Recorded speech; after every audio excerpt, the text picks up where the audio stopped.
You know, I didn't got so spoiled, y'all. I didn't click that thing, and I was still somewhat setting up. Greetings. I'm trying to do a whole new little setup here, and Demario made me a intro, and it says it has to be an MP3, an MP4, or whatever, whatever that means, because that's just like speaking in that's just like speaking in unknown tongues, to me. Okay, so anyway, we can't worry about it. Greetings, greetings, greetings. Let's drive these numbers up. I always like to have a certain number reached before I really get into the show. So let's begin to start liking and sharing, letting everyone lati dati and everybody know that Sir William is on. Yeah, how about that? So I got this other little stand thing. Um, so I'm really trying to. Okay. Okay. This is a little high. My chair is low. Let me see. What should I do? Like I should be up. Like I should be like right here, right? Okay. So let me see.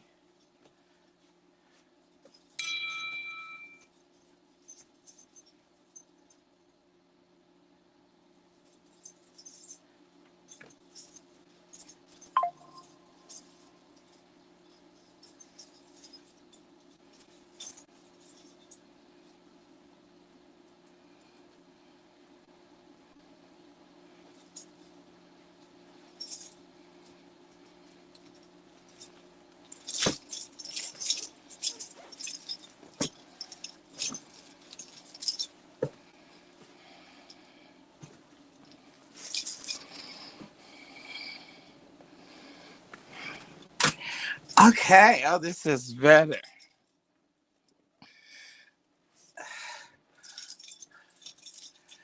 Ah! Okay. All right. Greetings. Okay. So how are we doing on our numbers? I need everyone to like and share, like and share, like and share. Let everyone know that that I am on, that we are live. It is first Sunday in June. Let everyone know. Let's run these numbers up. We have a lot. We have a lot to discuss. A lot has transpired. I was gone. What was it? Um, almost what? 2 weeks? Was it 2 weeks? Yeah, because I go in early, uh, so I can run the courtesy. All right, greetings, greetings. We got Goddess Fatima. She is here. We got Catherine. Greetings to you. Hey, Mother Janice Felton. How are you, darling? How are you? Y'all. Oh, okay. Now, I'm glad that happened early. What is this? Okay, so I got all these different little stands, and ain't none of them working. Okay, so now I tried to get this little stand. Okay. Okay. Why is it doing that? What is it doing? Okay, so now when I get this one to sit right, y'all, this is behind the scenes bloops and blunders with Sir William. Okay, y'all got to love me. Okay. I'm gonna get it together. Okay, let's see here.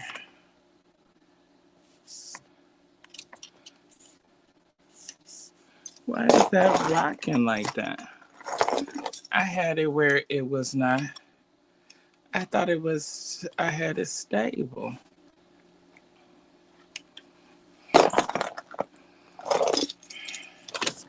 Y'all gonna make me cut this live and start all over again because it's gonna have too many. It's gonna have too many blunders. Okay. Now is that stable? No, that's still not. What am I doing wrong?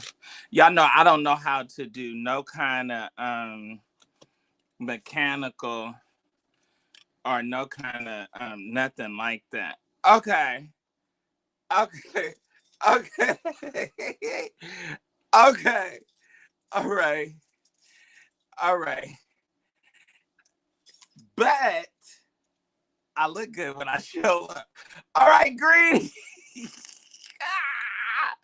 Greetings. All right, so Brother Janice Felton is here. As I sound like I've been in a revival. Okay, y'all run my numbers back up. Y'all get my numbers back up. While we was having that kind of like little bloop and blunder, some of you all came down. So run those up. Oh, what? So definitely run those back up. Greetings. Okay, we got Letha. Am I saying it right? Letha Barksdale. I got the chairman of my deacon board. Hey, Deacon Myers, how are you? How you doing? Oh, it's going down there in Florida. No, it is not in an MP4 or whatever it is.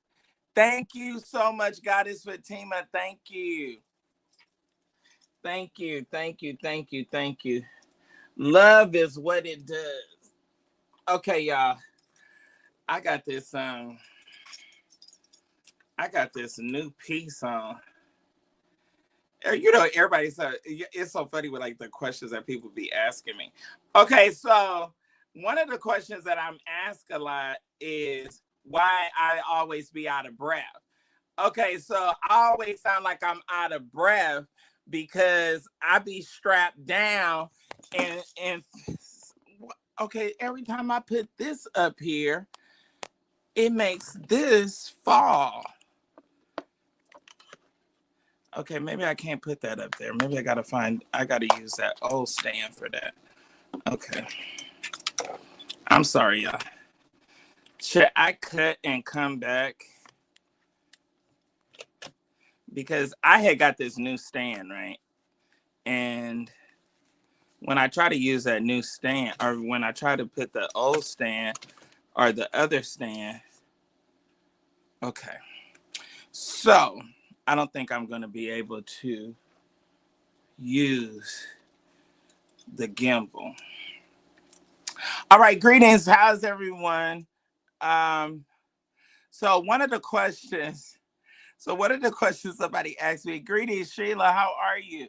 Hey, Deacon, how you doing? How is the campaign going, Doc? Okay, so one of the things that somebody is asking me, they was like, why you always sound like you out of breath? Because I be strapped like how your mama should. That's why I be sounding like I'm out of breath. Anytime you have on as many compression garments as I have on at one time, you would sound out of breath too. Oh, what did that just do? I did not want that to do that. I did not want that to do that.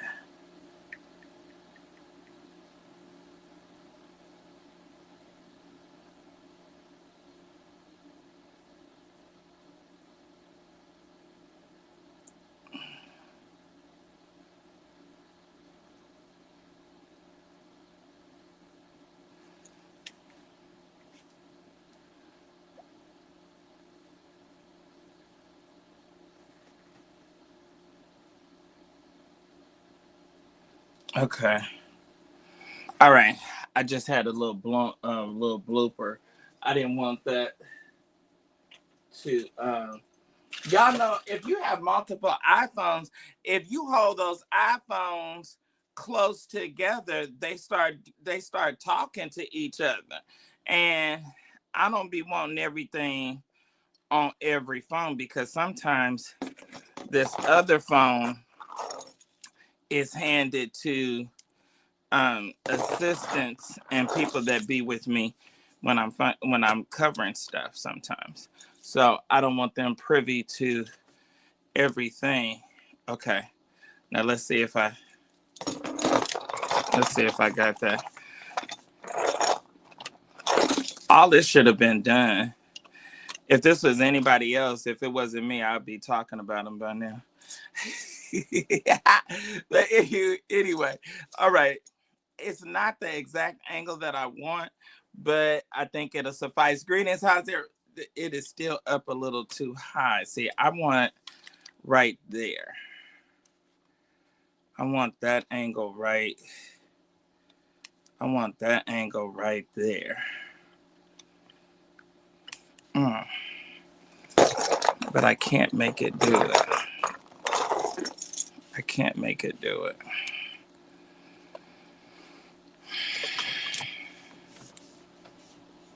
It's like it won't get to the right place for me. It'll either go too far or not far enough. Okay, let's see. Loose here, devil. Okay, now let's see if that'll do it. Now do the kickstand back. Okay, see how that, okay, so that's too low. That's too low. And this is too high. And I can't find the happy median right in the middle. What's going on? Why is that? Okay. Now let's see. That still ain't right. This ain't nothing but the trick of the enemy.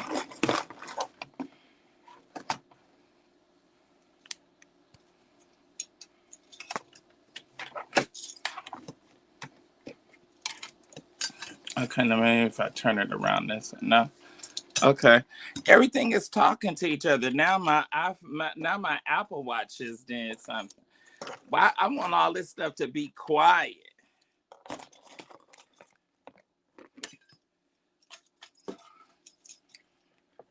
I'm gonna throw all this stuff off the balcony in a second. Okay, so I might need to start over, but y'all like my bloops and blunders, so I don't care. Y'all shut up.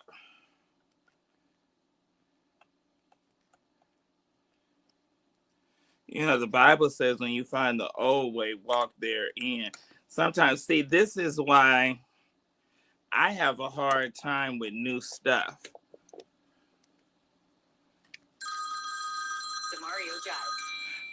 Why is Jives calling me?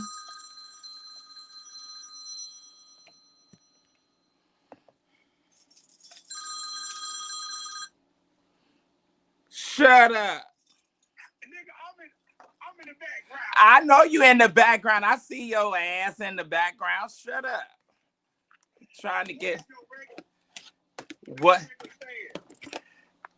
I'm just, that's what I'm going back to. Be quiet.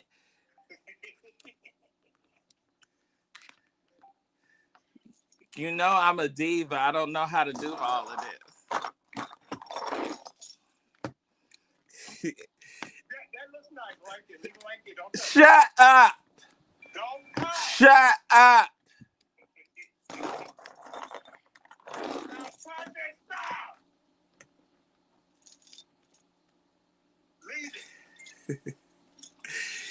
I hate you, bye.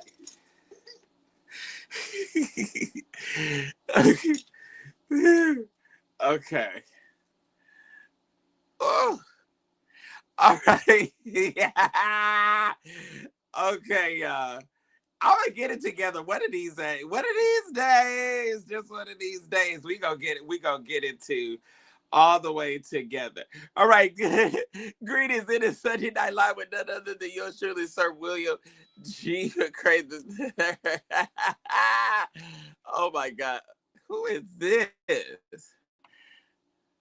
Oh, y'all, I have to tell y'all, somebody is back. Okay, let's see. Who is this that's texting me? Okay, what did they just text? So anyway, so they was like, why you always be so out of breath? I said, I be out of breath. I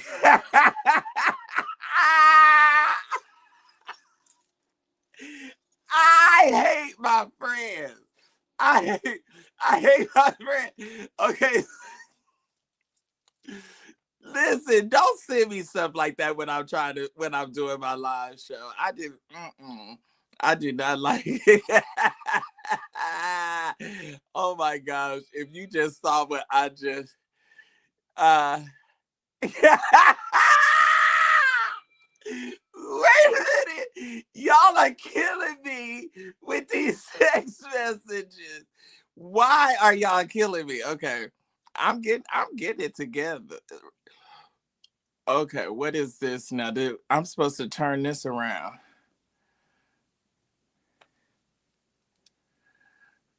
Okay, go. Why isn't my live working?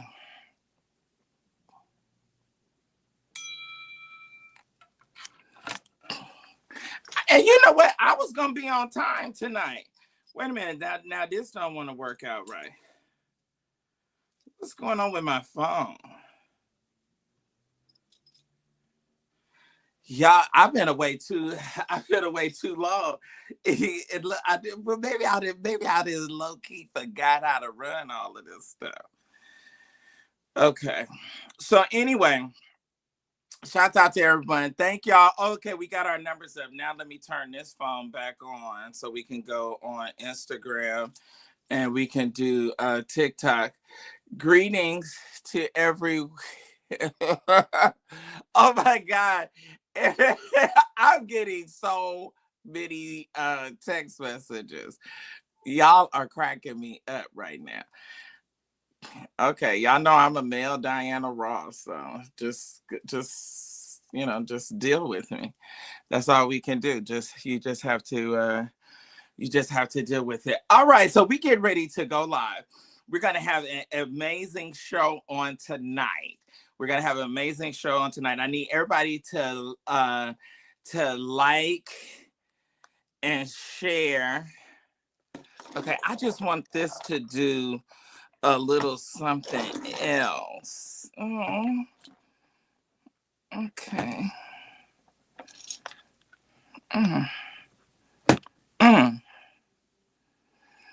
Okay. Woo! So, okay, now let me turn this one on so we can go live on Instagram. How about that? No, so I met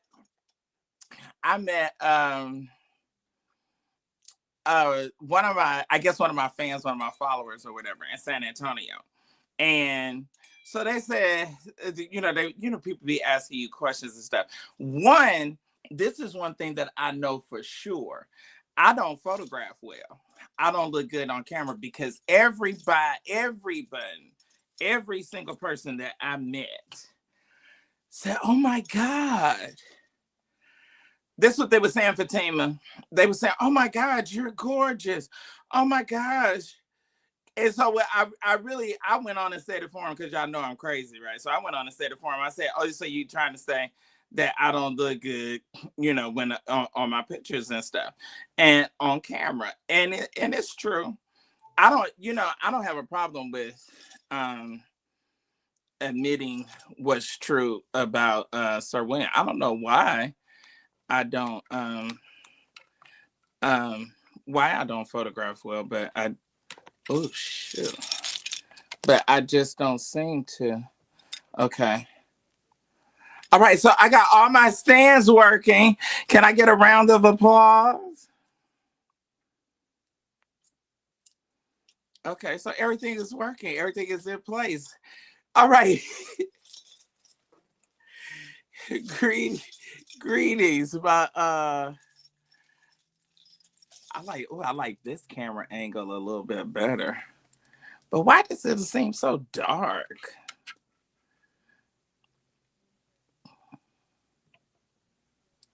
Why does it seem so dark? All right, so here we go.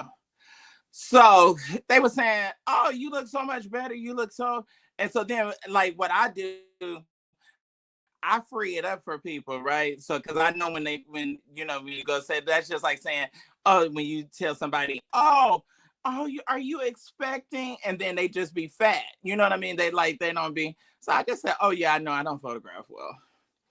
I said, I just take all the pressure off. They say, oh, why you be so out of breath? I be out of breath because I be tied down. I'm strapped down. Anytime you have about 2 or 3 girls at one time, you'll be out of breath too, because I'm pulled, I'm snatched. All right, who all is on here? Run my numbers up. Let's get my numbers going. It is Sunday Night Live with none other than yours truly, Sir William G. McCray III. We are back. We have a lot of topics to talk about on tonight. They are already listed in the chat. They're posted. The ways to give are streaming. Those of our people that secretly and privately give, we want to thank you. I thank Sean, my girl Sean Talks is on. Detroit's got me down. Hey, oh, Bernard Taylor, he said nice hair. All right. Thank you. Who else is in here? The Janice going on. Okay, I got Callie Franklin. I think that is somebody new. All right, we got one of our new deacons is on.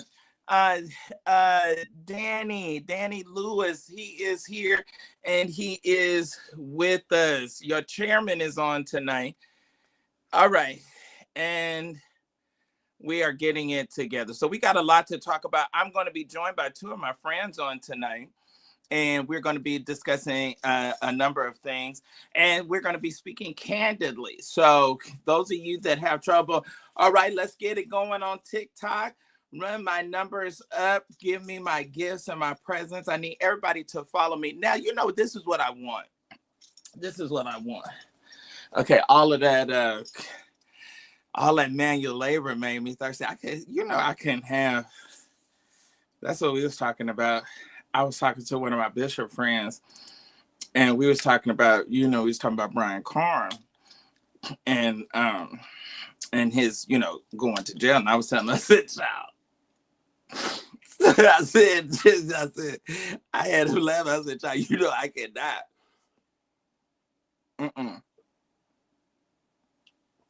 I could not go to jail.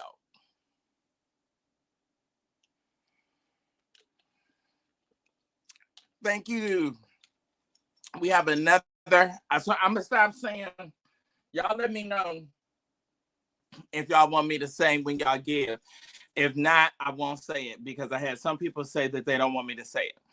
All right. But we thank you for the gifts that are coming in. So we was talking about Ryan Cargo. I told him, I said, Charlie, I would be on a boat. Let me tell you something.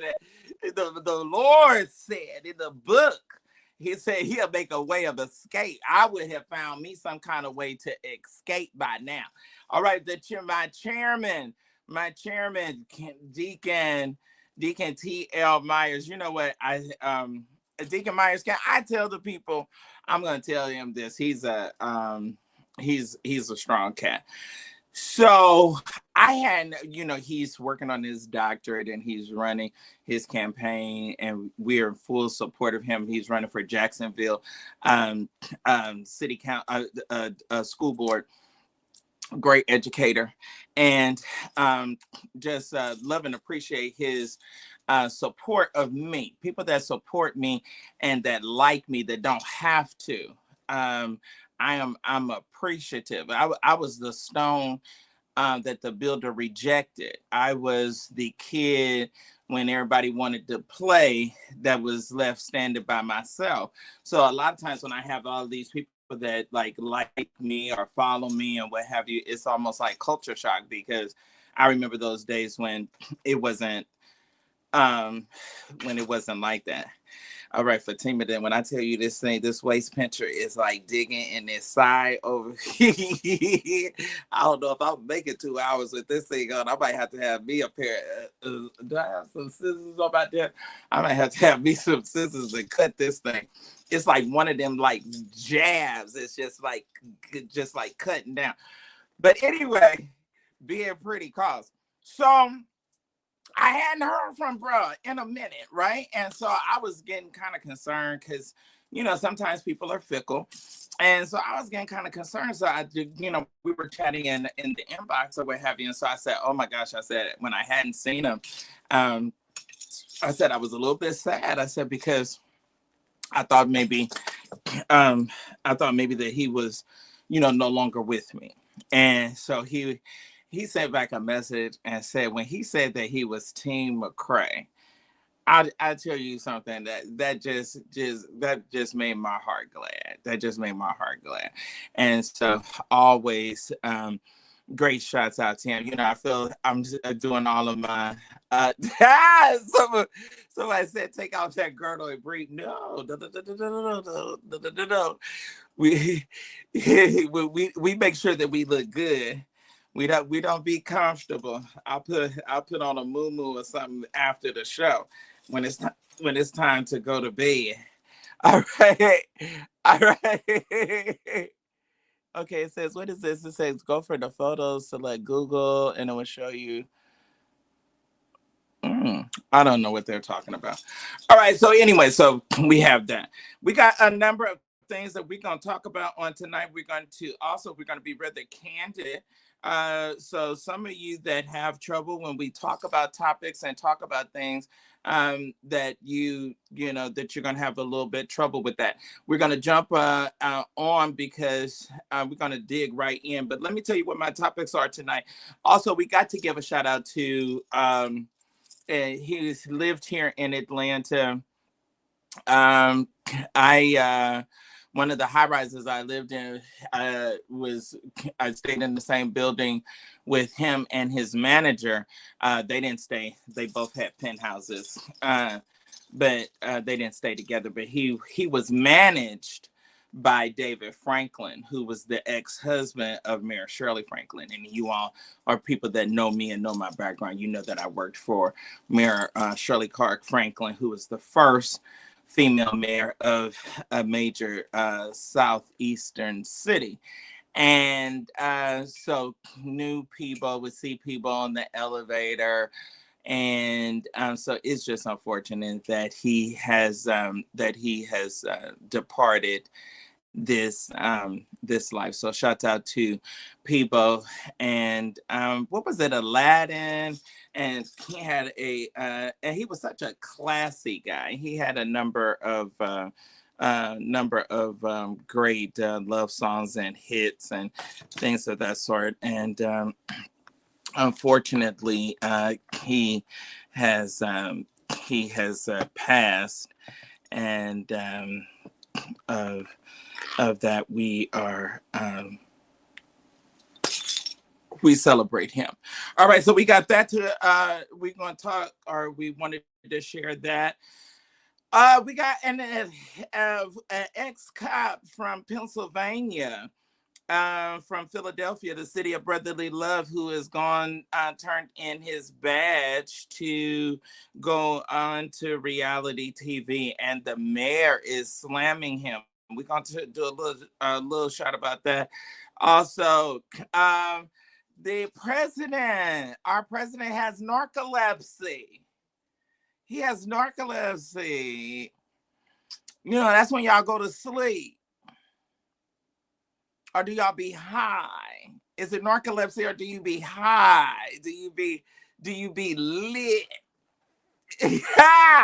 do you be lit? Or what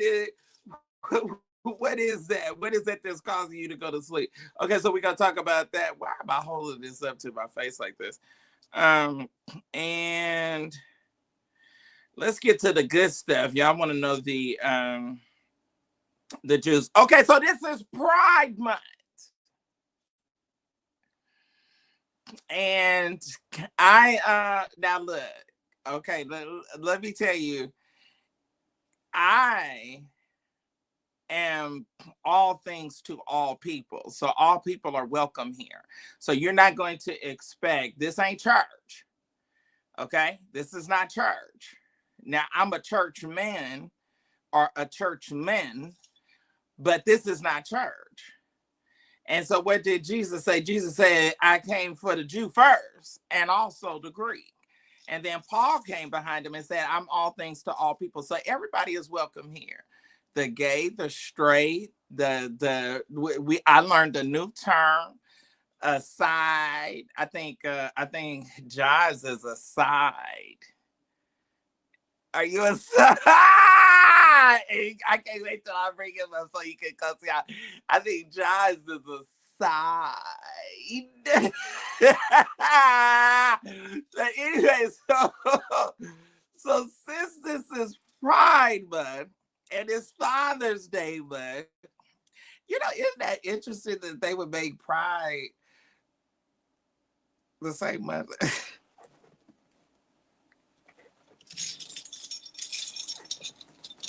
Okay. But anyway, since it's Pride Month, we're going to talk about Jussie Smollett has called off. Y'all remember the Empire actor? He has called off his engagement, so he's back available. He's single and ready to mingle. We're going to talk about that and Pride Month. Also, while it light of Pride Month, so thanks to members of my Obnoxious Street Committee, did y'all see the video that we posted? So wait a minute, why is the OnlyFans guy out here getting upset with one of his Johns over $80? He said, anyway, okay. All right. We got to talk about that. B103, morning show host Tigger, wife and mother of his child, has gone live, and she's claiming. Wait a minute. Before I get off of that, my other big Pride topic is this mess with Shannon Sharpe and Royce and Hollywood. What is going on? What is going on? I can't tell you. Oh, we got Brother Harcel on. Brother Harcel, how are you? I was in your state. I was in the state of Texas. So we gotta decipher that. And we got some of our church announcements, and we're gonna give some updates. So are y'all ready? We're gonna dig in. Everybody, do y'all have y'all drinks? Do y'all have y'all cocktails? Do y'all have y'all cocktails, y'all mocktails, y'all? Yeah, do you have your popcorn? Do you have all the little stuff that you need? Because we get ready to go in on tonight. So let's get it started. We are going. Look, we gonna go over here to Tampa. Let me add this center to the stage. Ooh! Let me add this center. I know you lying. Let me add this center. I know your ass. Are you a side?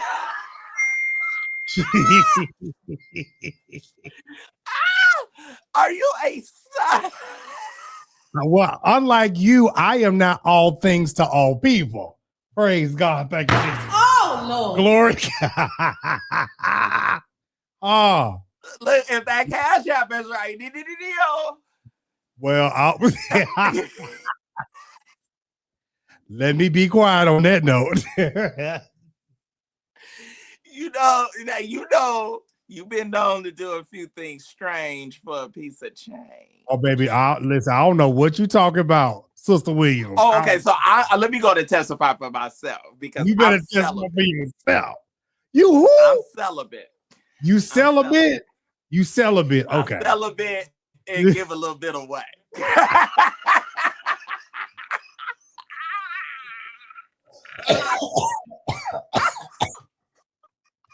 Oh, I just got lightheaded. Jesus. I felt a little bit. I give a little.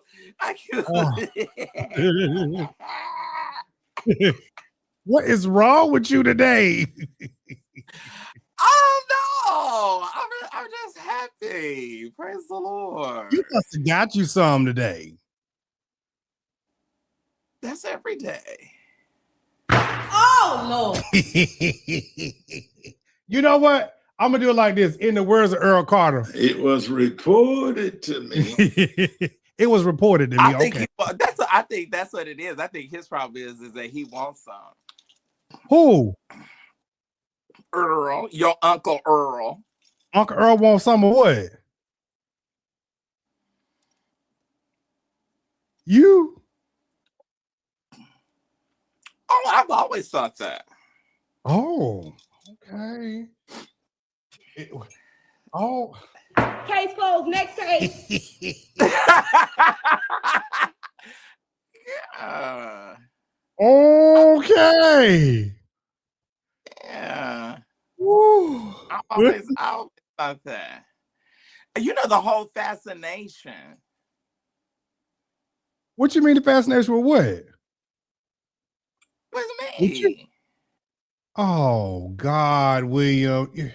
You know he gonna do a video now. He gonna do a video and cuss your ass out. That's fine. You know, let's pick a fight. Let's go and have our numbers go up. That's all. Praise God. It is well. With my soul. It is well. Yeah. It is well. Did you that's your uncle? So have you made up with him? Oh, me and Uncle Earl ain't never, I mean, like, we talk. So I mean, we ain't got no beef and nothing like that. I ain't got nothing to, you know. You know, he's not too. So he's always been too much for me. I can't. Let me tell you, I can't take another Earl. I'm gonna tell you something. Earl is going. You know, after Beverly has died, you know, I think it's just gotten worse. Yeah. So, no. Yeah. Bev made him tolerable. Beverly Flowers from Atlanta. Oh, she from Valrico, Fort Pierce, something like that. Oh, I don't know. I know she was here. I think she went to Clark. Mm-hmm. Yeah, she's a Florida girl. Originally? Mm-hmm. Oh, okay. She 2 hours from me. She Valrico, Florida. Oh, really? Oh, okay. Mm-hmm. Now yeah, listen. I know some saints that had her while she was at Cathedral. Wait, what? Huh? You said some saints had her. When you trying to start? It's too early for this stuff, William. You gonna listen? What? If my phone go off because you up here talking about that man dead wife, look, I'm gonna be like, you call William. I talked about it when she was alive. It was reported to me that when she was living here and going to Cathedral, that she had a couple of lip and lap sessions with, yeah. Jesus. We all have sinned and fallen short. The woman is dead, William. Okay, so what does that supposed to mean? Oh God. We do documentaries and talk about dead people all the time. Praise the Lord. Oh God. I mean, why you say she's dead? Like, oh, you're not supposed to. I mean, I'm trying to keep the peace. Okay. I'm trying to keep the peace. I am. I'm trying to keep the peace. Well, I'm not gonna be peaceful. Anybody that said I do or wait a minute, I got to be careful with TikTok. Anybody says that, yeah, please. I, had sex all coming off the ceiling and everywhere, all over. That was Henry Shield. We know that was Earl too. That was Henry Shields and Earl. Well. So Henry and we had a love-hate relationship. God rest his soul. See, God rest his soul.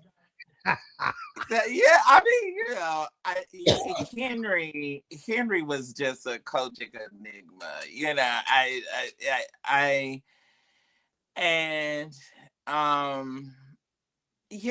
So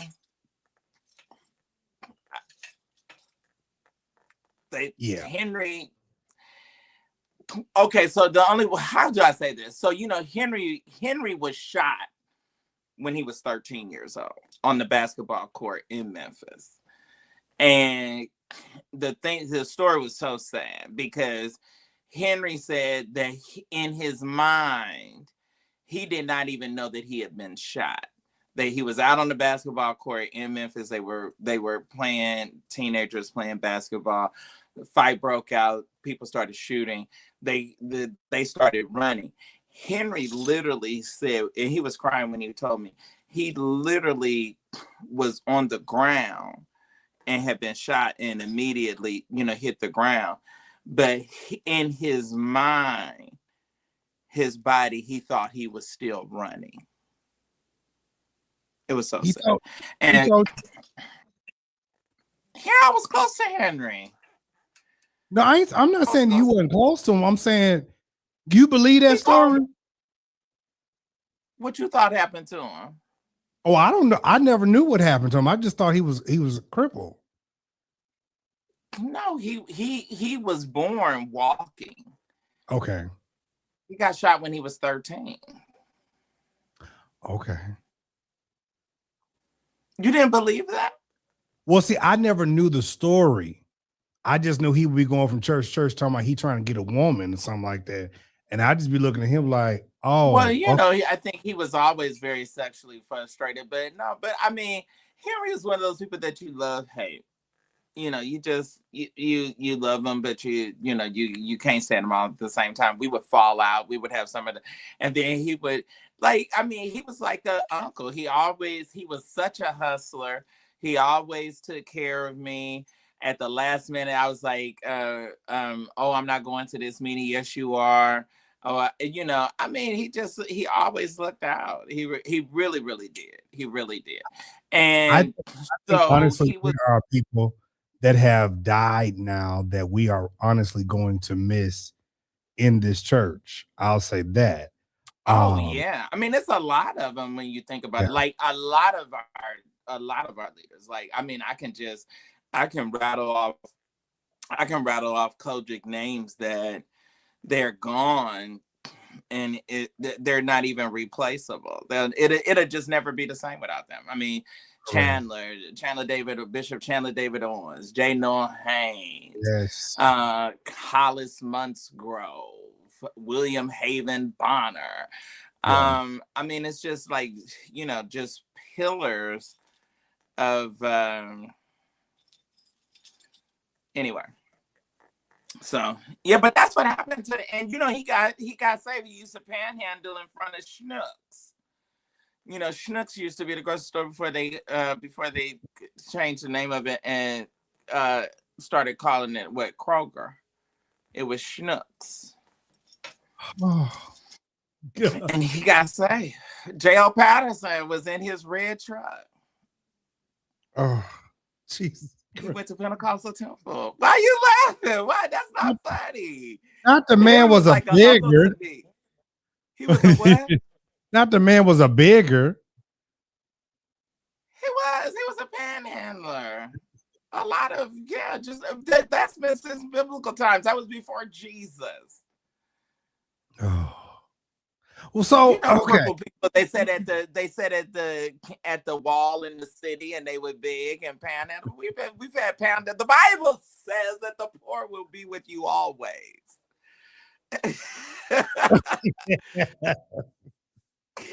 Well, I mean, come on. So listen, you want to talk about Pride Month. I got a question. Oh, okay. So you said you're all things to all people.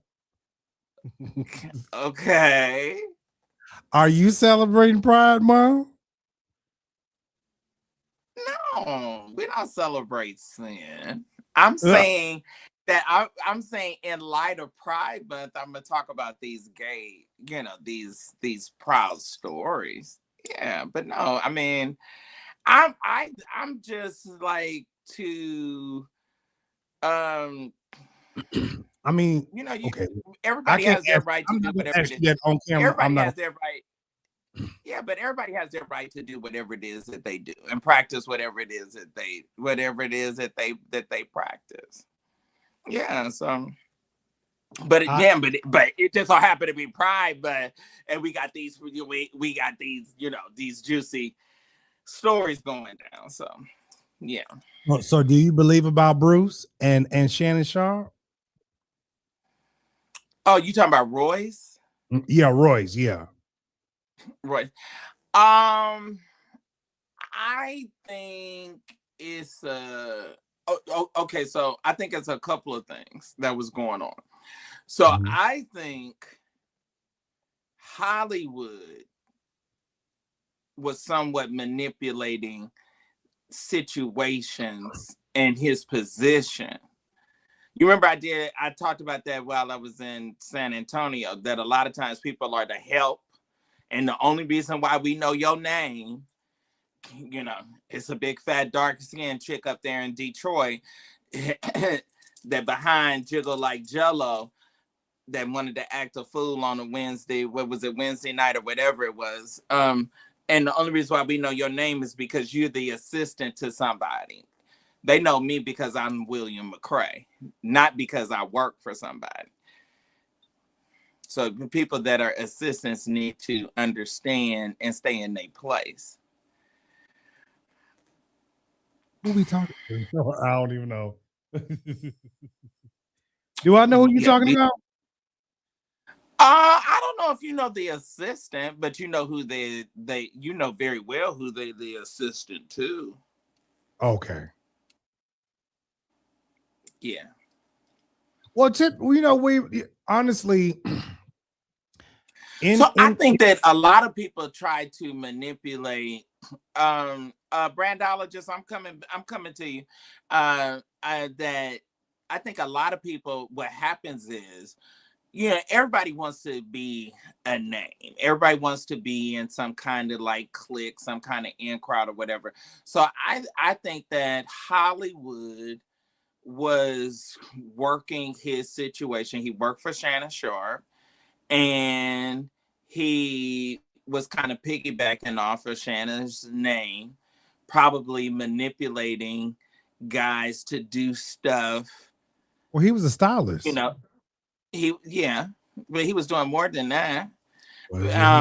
So he was probably manipulating the situation, maybe getting him a little taste, and every now and then also he was probably screening people for his boss as well. So I mean, because now you got I'm getting all these videos from guys on Twitter that's saying, hey, Hollywood, do I have what it takes or whatever? They taking their shirts off and turning around, and I guess because I don't know if Shannon was looking for a trainer or how it got with this whole wanting this athletic person or whatever. And I think that it was something, but also it sounds like to me a bigger piece was kind of like maybe Royce and I think Royce knows who he is. And he got this whole fake thing with this girlfriend. And he's an influencer. He got this whole fake thing with this girlfriend. So he gives the girlfriend the videos, or he claims she finds the videos. She leaks them. And Shannon just paid the other OnlyFans, the OnlyFans white girl. He paid her $20 million. So they was coming in for a paycheck. Yeah. And the whole scheme fell apart because they wasn't intelligent enough to carry it out. That's the play right there. That's what went down. Now, whether or not they'll actually say that, because something was up, because why all of a sudden is he so quick and so willing to sit down and do a piece with Tasha? Oh, to my Royce? Yeah. It's so we've seen it so many times. Like when the money run out, then they want to go tell somebody. I don't think that the money ran out. I think that he was no longer the one. That too. or he did not, either he was no longer the one, or he didn't play the game fast enough. You know what I mean? Like, you know, it's a real careful thing. It's just like those chicks that's trying to catch a preacher. You know, do you have sex with him? Do you not have sex with him? Do you have sex? Do you get pregnant? Do you not? I mean, it's a gamble. So if dude was holding out too long, and somebody, you know, getting frustrated, then they ain't gonna tarry with you. This Like ain't the Brian? Holy Ghost. Like Brian who? Brian Carn. Wait a minute. What do you said about? Like all them Why girls do with you get me Brian? in trouble? Huh? Why? Well, he going to jail, so I mean, it don't even matter. Maybe he may not. He might not go to jail. Okay, I'm gonna ask you, like I asked Auntie Crystal, what is it with everybody? And here's the thing, I'm not caring whether the boy go to jail or not, but what is it with people that just feel like he don't need to go to jail? I don't understand it. Like, if he did the crime. Oh, no. I'm not saying that he doesn't need to, or that he hasn't. I'm not saying that. By no means. I'm not trying to defend him or anything of that sort. I will say this. Well, I don't know. I don't want to see a brother go to jail. I'll just be honest with you. I don't want to now, depending on the crime and depending on the circumstances behind the crime, that would determine whether or not I felt like you needed to serve time. I just don't think that in a country in 2026, when you have a 37 count convicted felon as a president, I agree, that is suing the IRS because they eventually released his tax returns and didn't want to, and he didn't want them to. Do I think a brother that didn't even make $2 million in 1 year, do I think he should go to jail and the president not? No. I mean, when you put it in that regard, I don't think so either. But I mean, honestly, I just feel like, listen, if like you got Adrian Davis went to jail for 5 years, Apostle Jen Wright and his wife went to jail for 6 and 8 years. Right. And so many others. I'm like, you can't. But those were different circumstances and different people were leading the country at that time. So and I'm not saying that he's, Adrian is serving right now. I'm not saying that he's better than any of them. I'm not saying that. I hate it. I was in the courtroom when they stood Jen Wright up and took him away. I mean, and they took him away right then. They didn't do like they did with Brian. He was handcuffed. He was shackled in that courtroom, and it was devastating. I mean, they did the same. Well, Harriet later turned herself in because she had knee replacement surgery, but it was devastating. So no, I'm not saying that he didn't do whatever he did, but I just don't want to see any brother. I just don't want to see them to go to jail. I mean, now he got his ways and he's done things and what have you, and we all have. But I wouldn't want to see him go to jail. I mean, behind no stuff like that. What I hate about the whole situation, stop getting up in the pulpit trying to, manipulate the situation, boast and brag. Because honestly, what you did was wrong. Like, if I did that, I'm wrong. Like, ain't nobody gonna be out here like. Well, I don't think he's lying about that. He's admitted that. That's why he pled guilty and said that. He said that he was wrong, and he said that he was taking accountability. But see, you don't say you want to take accountability, because sometimes when you say you want to take accountability, a part of taking accountability is taking the consequences that go along with taking accountability. So Yeah. that sound cute to say Until but it's time for you to face until it's reality. time for you to do. So I don't think he meant it like that. But no, I would have got me an attorney, and I would have wanted to go to trial, and I would have wanted them to prove that what they were saying. I would not have just admitted. I wouldn't have fallen on the sword like that. But I mean, so I don't want to see him necessarily go to jail. No, Okay. I don't want to see any brother go to jail. I mean, now if you unalive someone, if you're harming someone, if doing something to children, or things of that sort, or the circumstances, but taxes, trying to maneuver, trying to save some money, or trying to get over. I mean, who doesn't do that? But William, that okay. Yeah. Okay. Because I feel like this. I'm not trying to make an excuse for nobody, because I get it. Right. But when you're making a certain when you're in a certain tax bracket, like that's like you can't play with that stuff. If I'm making $1 million something a year, 2 million, 3 million a year, which I honestly say I ain't no millionaire yet, praise God. Yet. But if I'm making that type of money, like I gotta pay taxes. If I'm making 6 figures a year, and sometimes even 5 figures. Yeah, 5 figures.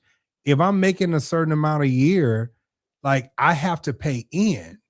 And so like I'm not gonna sit out here and be like, well, black people. Do you pay in, or do you get you a good accountant and a good attorney, and you find as many loopholes that well, that you can find?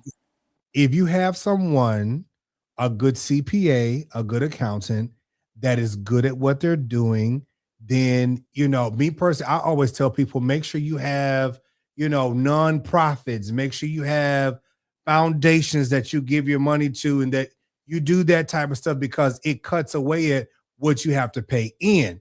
If you're doing those things and you're making sure that you're doing right by that, so that when you do file, because that's what the white folks do all the time.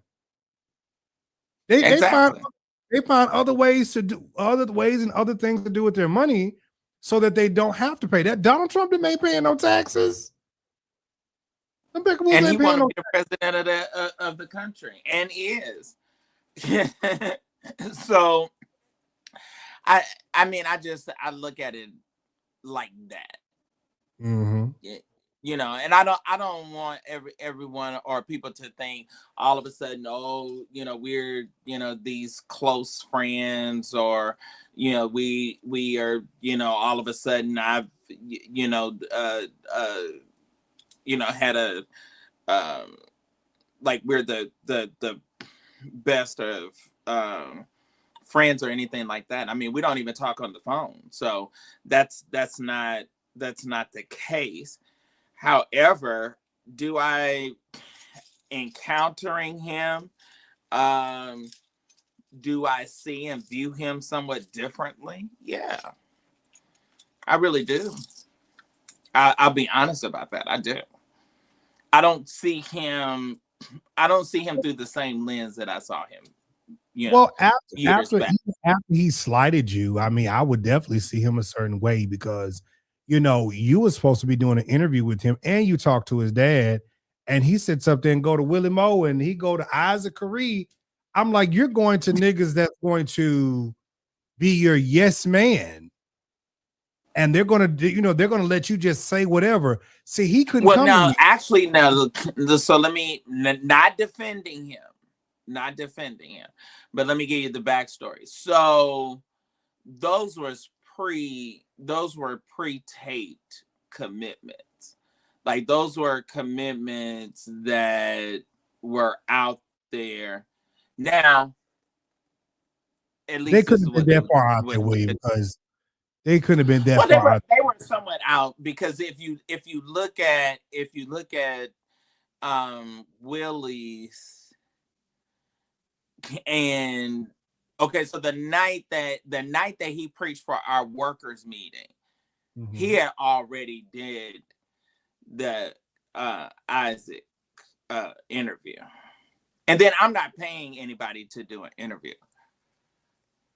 So, like a lot of these that you're seeing with podcasters and stuff like that, they're paying to sit down with people. I'm not paying. I'm not going to pay Kim Burrell. I'm not going to pay.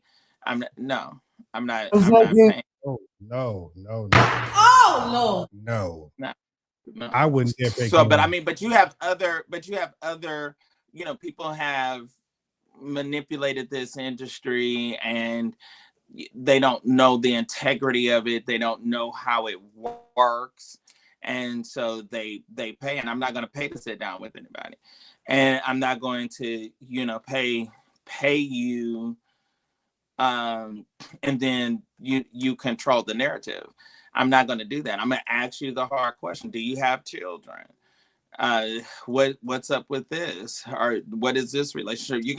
I'm going to sit across from you in a Oprah, Barbara Walters type manner.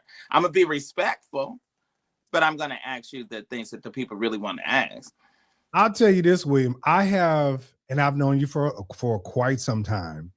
I have seen you do some interviews, and I know for a fact, just like I remember when you did LaToya Odom, Jamal Bryant's baby mama, who he don't claim, but he paying child support for. I know I'll say this. I know for a fact that he won't sit down with you or I, because you and I, even though we can be professional, like outside of our craziness, we can be professional, but they don't want to sit down with us because, like, we're gonna ask the real questions. Like, even though I'll be funny, exactly, and a lot of I've read. That's why I've said I'm gonna hone in on to the William that I was, because that trying to play nice guy was not. It's not gonna work. At least not for me. Everybody, I'm gonna go on and say this cuss word, and everybody can get shot. Y'all know me as a bitch, and I'm just gonna remain that. So, what got you your numbers and what got attention for you was the fact that you didn't give a damn. You said what you needed to say. You put the blog out. You did it. You do, and that was that. And I'm going to walk in my call, and that's what I do. So they're not going, and I'm a churchman. So a lot of these people are not. It's just, and I mean, it's just like it's so many examples that I can go back to. You have people. Well, I mean, I've interviewed Juanita. Actually, Juanita Bynum was my premiere show when I first went on TV. So you got some that are solid and strong and confident, and they'll sit with you. And then you got some that's, they're gonna be scared. They're going to run. But it's some people that I really want to sit with. Like I really would like to sit with him. I really would like to sit with Leandria. I really would like to sit with some of the people that I've been most critical of. I'm gonna be respectful, but I'm not. I'm not paying you. I feel like how you felt. I'm not gonna pay you for an interview, and I'm not going to. I'm not going to not ask you that difficult question. How you felt about Brian is how I felt about Leandria, because I met Leandria. She was drunk as a skunk I met Leandria again. We were in Miami Gardens. And I was, matter of fact, I was coming back from, we was doing something in Miami. We was doing some political stuff in Miami. And so I drove like an hour and some change somewhere in Miami Gardens or whatever she was. It was at a Baptist church. And we sat there and waited for her over like 2 hours for her to come. She was at Miami in the Gardens and tried to skip coming and already got paid. So she came in there smelling like Jack, whiskey, Tito's, whatever. I mean, baby, she smelled like cigarettes and Tito's. I mean, drunk as a skunk. But when I tell you that woman sung her face off, and so I went to the bag and I saw her. I said, "Hey, baby, how you doing?" And we took pictures and stuff like that. She said, "You know, let's do something together. Let's do something together." I said, we exchanged numbers, and I text her. She texted me back, and we kept in touch and stuff like that. And then Rashad from Vision, O.C. Allen's husband, he was like, "Now, DeMario, don't put us on blast." Now I said, "This ain't got nothing to do with you." And I said, what I'm gonna do? But when she ended up going to Larisha, I was just kind of like, what? Like, what is the deal? Like, you going to him and like you don't want to come to me, and it's just like, oh, that's my friend. Do people really know what the word friend is? I don't know. So then, she kept telling me, oh, we're gonna do a show together. And I was like, whatever. So that's why I leave it at that, because I'm like, people gonna do what people gonna do, and that's that. I'm like you, I'm not paying nobody to sit on this show, that show, sit on the couch, whatever. Listen, she went over there to Isaac Curry and cut the fool. I think she was drunk on Isaac Curry. That's just what it is. Well, I mean, the thing about it is a lot of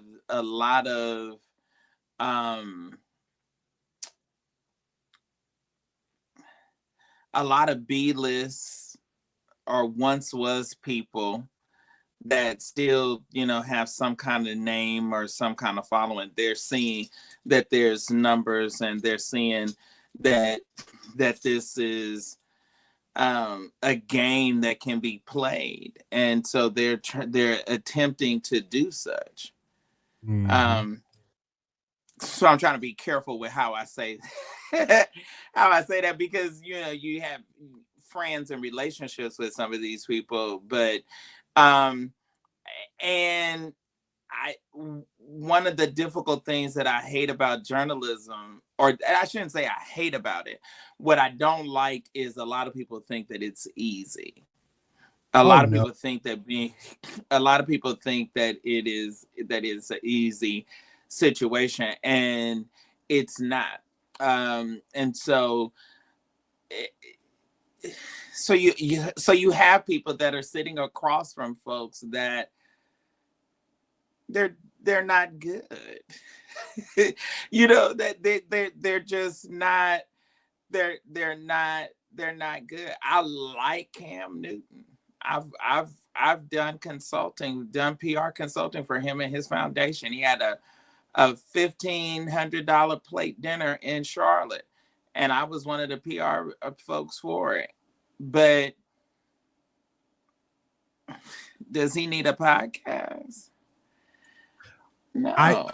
So William, you know what I'm saying? So it's some that they're out there, they're kind of lost, they're kind of trying to find their way, they're kind of trying to figure it out. And then you have people, and then they fall off. You had Candy fell off.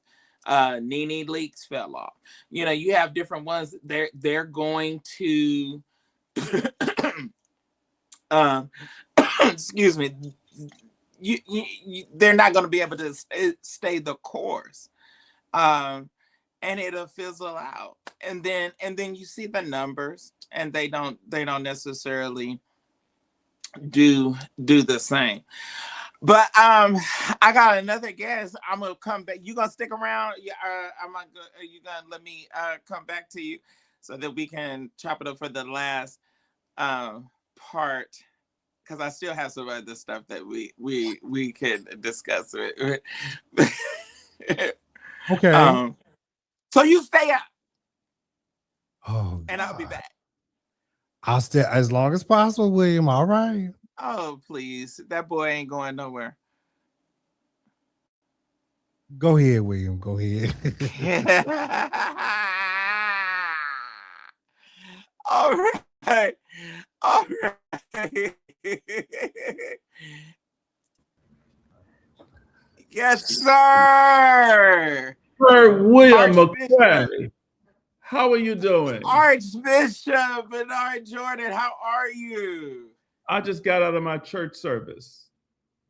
So you are, look, I know you are doing well. Well, listen, my birthday's this week, June the 11th. It is, oh my gosh, it is 67. That's right, 6'7". That's it.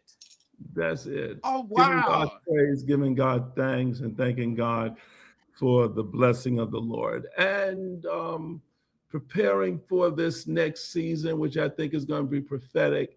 And I think that we're going to be onto something, but many will miss it because they're not even aware that it's happening. Wow. Wow. Yes, indeed. And incredible. You know what? I have really been, I don't know what it was that I stumbled on and how so much of this great footage of Reverend Ike has just been coming up in my timeline. And I have just gone into a whole new study and just following him, and you know I love history, so just kind of researching him a whole lot more, and he was so ahead of his time.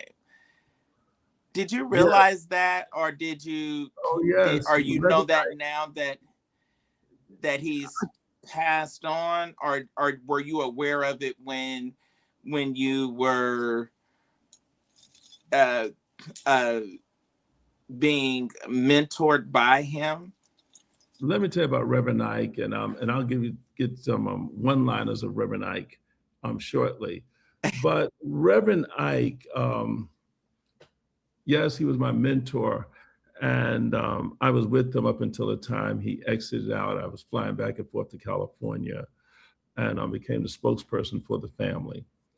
And Reverend Ike told me years before, he said, and by the way, Reverend Ike's birthday was June 1st, right? So we've celebrated, that was oh my gosh. First. So his was June 1st, mine was June 11th. So we've had many late night conversations.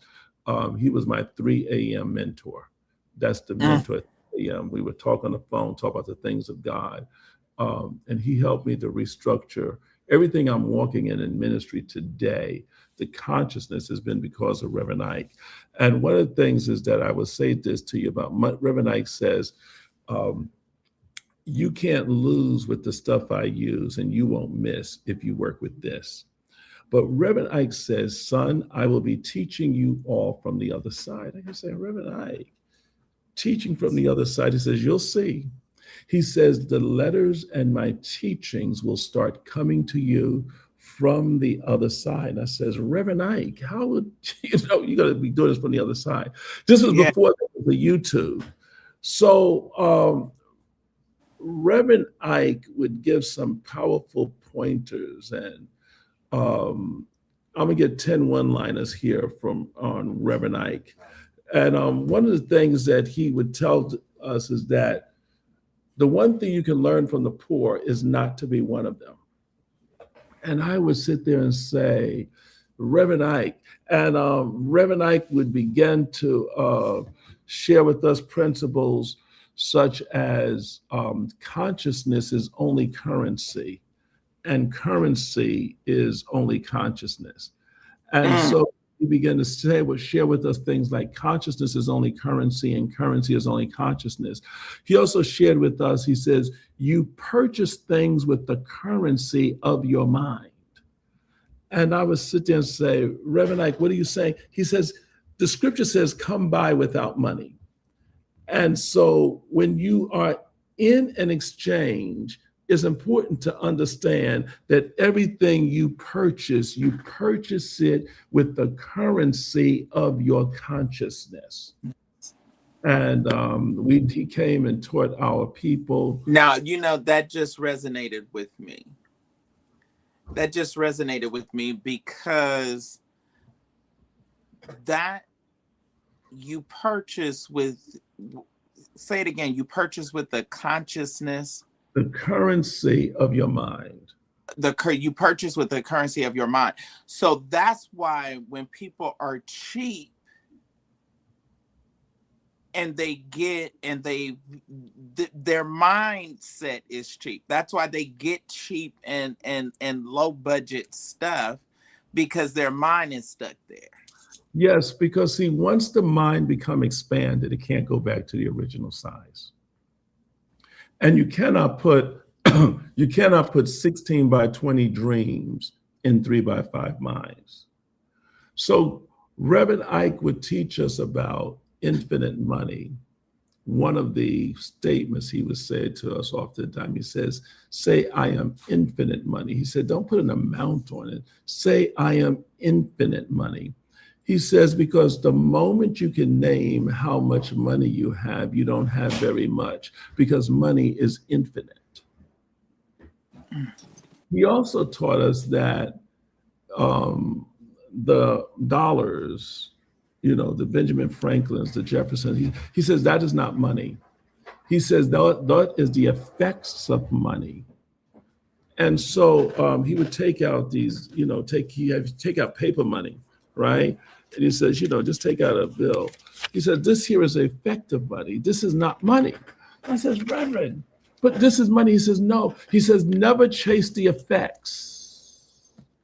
And I said, Reverend Ike, what you mean? Don't chase the effects. Know that God is my money, but money is God. Yes. So one of the one-liners that Reverend Ike would say is, God is my money, and money is not my God. Not my God. I want everyone to write that in the chat room. God is my money, and money is not my God. Just write that in the chat. God is my money, and money is not my God. Yes. God is my money, and money. Now, when we begin to look at this, a lot of times people may say, Reverend Ike was robbing the people. And he would say, yes, I'm robbing them of their poverty. When we begin to look at liberation, when you're dealing with people with a slave consciousness, many people don't understand that you've got to dethrone that interior Pharaoh that has put something on you to believe about yourself. He would say, never say you're a minority. He says, because God in you is the majority. Is the majority. Yeah. So when I found, before I met Reverend Ike, I heard a lot of negative things about him. And the negative things that I heard, I says, I'm going to stop listening to that, and I'm going to make a connection with Reverend Ike. So some of his members was in the church, and they gave me some teaching tapes of Reverend Ike. And when I listened to his teaching tapes, he had a plethora of teaching tapes. I got every one of Reverend Ike's teaching tapes. And then he gave me all of his notes, and all of these notes. I got hundreds of pages of notes of just Reverend Ike's sermon notes and stuff that he gave to me. And he would say to me, I said, Reverend Ike, how come you don't teach this on television? He says, people got to come to you so that you can teach them. He says, you broadcast to people and just you want to be in contact with them, but you can't give this out to the masses. And so my library, William, which you've been to my home, you saw my library. Oh, yes, yes. So every book that Reverend Ike had in his library, I took it and duplicated and put it in mine. And so all of the books that he had on consciousness and the stuff that he read, I grabbed a hold of it. And Reverend Ike poured into me in such a way that it changed the economics of my life, the economics of my family. It changed how I did ministry. And one of the things I would say to me is, I never forget, I was, there was a preacher back in the day that was talking about me. And I was getting ready to give them a piece of my mind. He says, son, I never forget, he says, you want to make sure that there's no such thing as negative advertisement. So just make sure that they got your name spelled right. I said, okay, Reverend Ike, I don't know how you are able to be with that. And then he says, and then I would say, but maybe we should need to correct them. And he says, no. He says, son, listen. He says, never get into a pissing contest with a skunk. I said, contest with a skunk. That was the type of person, Reverend Ike. He taught us, he says, never harbor hatred, because if you harbor hatred, you'll harbor hatred. And he says, and if you get hatred or hatred, he just made up a word, hatred, it will block the flow of prosperity in your life. Prosperity. Yeah. And so I had to do a lot of work. And I mean, I was carrying a lot of baggage. He would say stuff like, check your baggage at the door. He says, don't carry that stuff on the inside of you. Leave your gift at the altar and get things right. Bishop, how did you do that? How did you deprogram yourself? Oh my God, it's a daily practice. The Apostle Paul said, I die daily. I have to die daily to ideas. I have to die. I still got to do work with myself. You know, like I tell people, I make it public to my church. I says, I'm in therapy now. I got the therapy session tomorrow at 4:00, and I'm excited about going to it. And I have to. And I would say that any leader that's a pastor should have a therapist. And this is not a therapist, is not a member of my church. Let me just qualify that. A matter of fact, she's a member of a synagogue. Okay. Not a member of my church. I don't go to them for church. I go to the therapist to balance the situations of life, the conversations of life, and make sure that they are not lodged in places that does damage into my soul. So yes, the work of William is an ongoing process. And so I've been doing a lot of practice now dealing with the shadow self, you know, like these shadows that keep showing up, people that comes up in your life that sometimes can be it's not really people, it's your shadow that shows itself, because a shadow always wants to find expression, seek expression. But Reverend Ike would teach me, and see, Reverend Ike would say to me, good to see you, Sean Talk. God bless you, Sean. Yes, Talk. yes. Bless you, dear. God bless you. Reverend Ike would teach that you meet no one but you. And I want anyone to type that out. You meet no one but no you. one but you. You meet no one but yourself.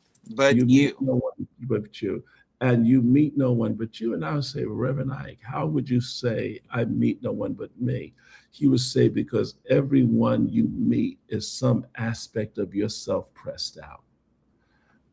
I say, Reverend, even that devil over there, he says, that's an aspect of you that is pressed out. And as a result, it got me into a lot of Jung psychology that deals with the shadow self, that deals with the collective unconscious and the unconscious, that there's unconscious parts of ourselves that will act out, or sometimes that is resonate within us. And if you don't watch it, you can be hung by your own tongue or hung by your subconscious because you were not able to get clear with it. So that's why a therapist is someone that you should definitely have in your life, because you cannot see yourself. You need another set of eyes to work with the self that you are. Amen. Powerful. Yes.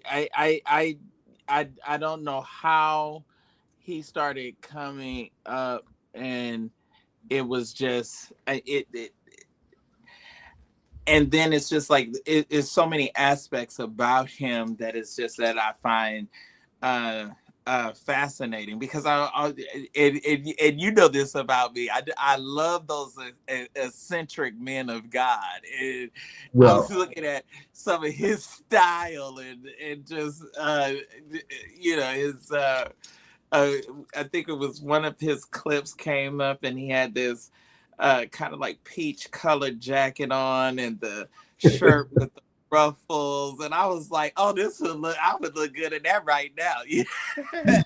I mean, and now, how did he transition from, what was the correlation? I never understood his going from, so he left New York in his latter life and moved to Southern California, or oh how no, did that? no, he's always had a place. He always had places in Southern California. He had a place in he had residence in Southern California because he did a lot of ministry in Southern California. He had places in residence in Boston. He had places on Long Beach where he stayed at, Rye, New York, and then in Miami. He had like 5 different residences. And because he was doing ministry out of these places. Reverend Ike was the type of person that when you went into his residence, he had wall-to-wall books. He encouraged me. I thought I read a lot. And when I looked at his library, I noticed I was an infant. He didn't even have enough room in the home for the library. So the books, he made bookshelves along the ceiling of his house that went from one room to the other. All the way throughout the house was nothing but books, books, books, books, books, books, from one room to the other, books, books, books, books, books. And my wife looked at me because she knew I've like emulated him. And she looked at me and says, "Don't you dare think about it." I love it, ladies. Prophet Deborah says, "Don't even dare think about it." But here are some things that Reverend Ike would say. This is what Reverend Ike would say. He says, "Don't believe in the devil." He says, "The devil is just a state of mind." He would say things. The best God is a practical God. He says, "You were born to be rich." Reverend Ike actually believed that. He would tell us that poverty is a sin. He would tell us that you can't outgive God.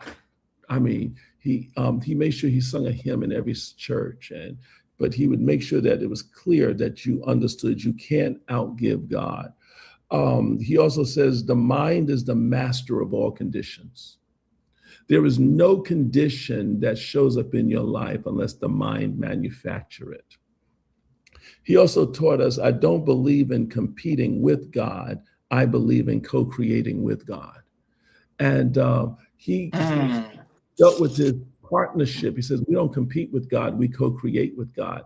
And for us to think that we are not God is to think that we are an other. And God says, I am God, and beside me, there is no other. Listen, this is just pure heresy that they would say that this is. But Reverend Ike actually taught this. He taught this philosophy. He says, this is the gospel. He said, this is the gospel to the poor. He says, the first thing Jesus did, he says, the Spirit of the Lord has appointed me because he's anointed me to preach the gospel to the poor. He says, and the gospel to the poor is the good news to the poor. But he wouldn't stop at just good news. He said, it is the good news. Are you ready for this, William? And he said, it is the God spell. He said, the gospel is the God spell. God spell. He says, it's God putting a spell on you.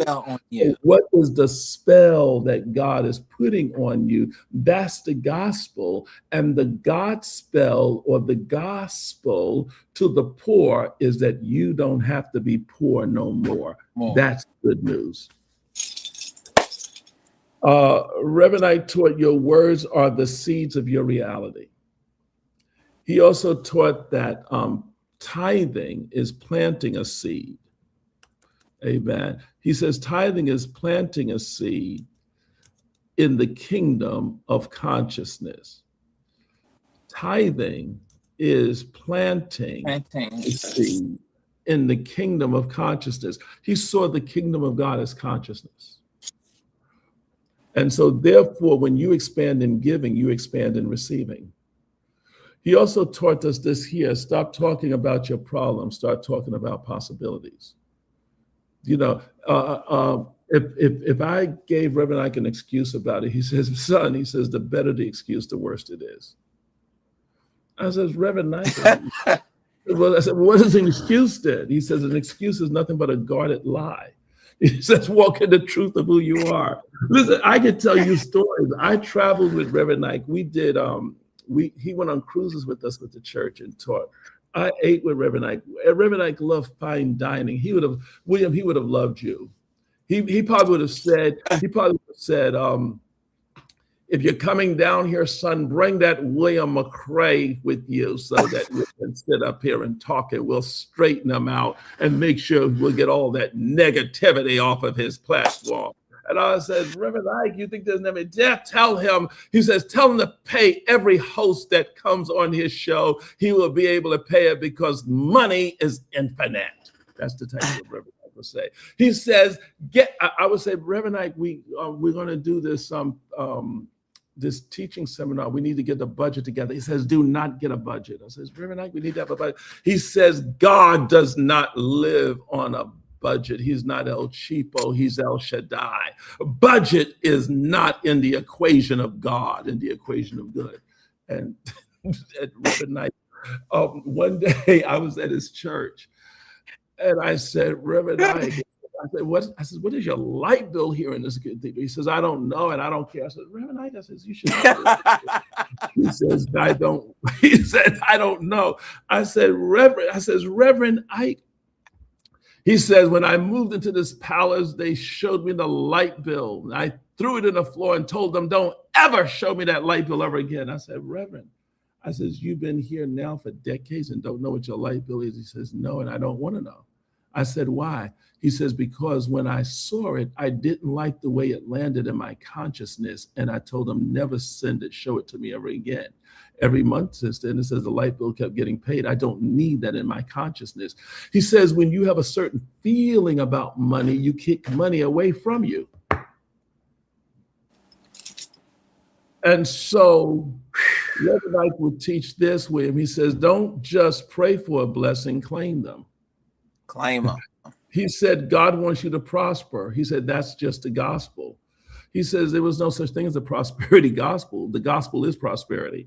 He says your belief is your reality.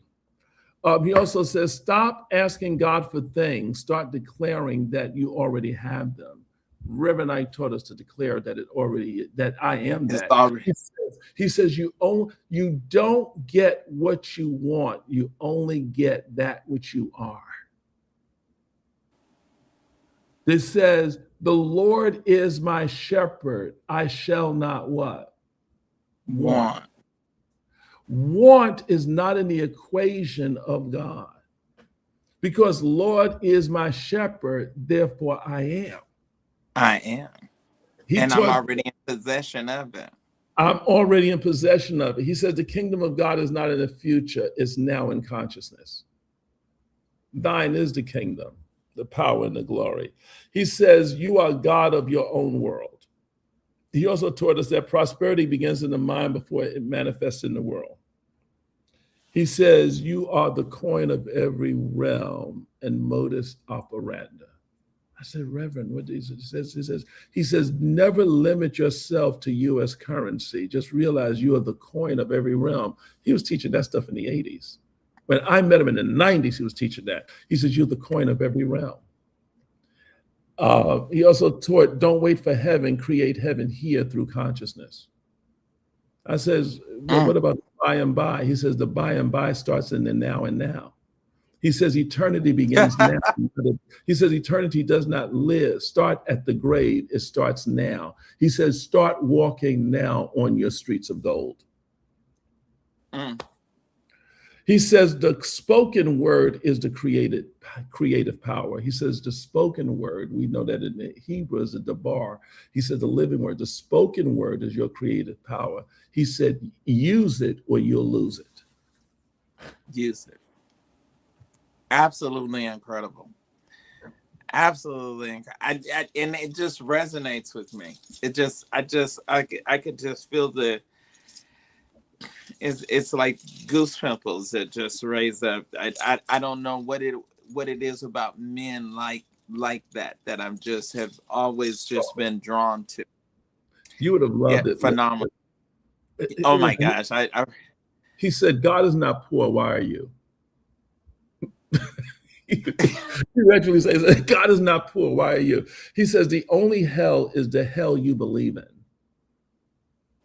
I mean, who talks like that? He says, stop living for the afterlife and start living the abundant life now. Right now. Yeah, Reverend Ike, I continue in that tradition. Reverend Ike would give his tithe the first Sunday of the year. He would give his tithe 1 year in advance. I started doing that after I met him. I started giving my tithe at the top of the year, or what I expected my income to be at the top of the year. So on the first Sunday of the year, I would announce to the church what my tithe is, and I would give my tithe at the top of every year. And I have done it every year since I started doing that, because I wanted to know, Reverend Ike, how did you become prosperous? He says, I gave. He says, given it shall be given. Good measures pressed down, shaken together, running over. And he would highlight this, shall men, M-E-N, given to your bosom. It was clear, God did not have an address for you to send it to. He didn't have a zip code for you to draw it from. What he does, he put men in your life, men of God, because this is what Reverend Ike would teach. Who you sustain will determine how you get maintained. I one day did a seminar and I had two great men of God. And I was just getting on TV. I couldn't pay my TV bills. And I had two great men of God, and we were sitting in the back in the dining room at my church at 310 Riverside Drive. I had Reverend Ike and Mike Murdoch. And I had Reverend Ike on one side, because I was at the head of the table, and Mike Murdoch on the other side. And the two of them got me straight in terms of how I needed to operate in order to operate in the right kind of consciousness. I was preaching prosperity, but with a poverty mindset. Because you can be like a parrot saying it, but have no consciousness of it. And when I left that room, it was the beginning of a new walk in my life and my experience. And whenever I get together with preachers, I seek to try to get them to get it. But you know what I've noticed, Williams, it's kind of a shame. It's hard for me to find preachers that's willing to read. To read. You measure a man by looking at their library. Yeah. When you look at the library of a person, that's where you touch the soul of a person. And Reverend Ike would always have me reading books. One book that he read every year religiously was Resurrection by Neville Goddard. And y'all can go and get that online. He would read that every year. And it became a game changer for Neville Goddard? Goddard, Goddard. Neville Goddard. And if you get into some of the works of Neville will tell you that the I am is the awareness of being. Mm. When Moses says, who shall I say sent me? God gave him his name. He says, I am. I am that I am. So here he's going to Pharaoh, he says, well, what is the name of your God? I am. He says, I am is the awareness of being. He said, this is pure heresy. I'm not even going to say it here. I don't want your comment section to go off. But listen, he says, your confession is your possession. That's what he would say. He says, speak what you want to possess. Stop begging for it. He says, you don't have to beg for it. One of the things he taught, he says, I am is your birthright. I am. He says, you're born again. That is your birthright. He said, lack is a lie. You've been taught to believe it. You've been taught to believe in lack. Do you know how many people have a belief in lack? Mm-hmm. And yes, Neville Goddard has. Once you start reading some of the works of Neville Goddard, he would have me reading Neville Goddard, Joel Goldsmith. Joel Goldsmith is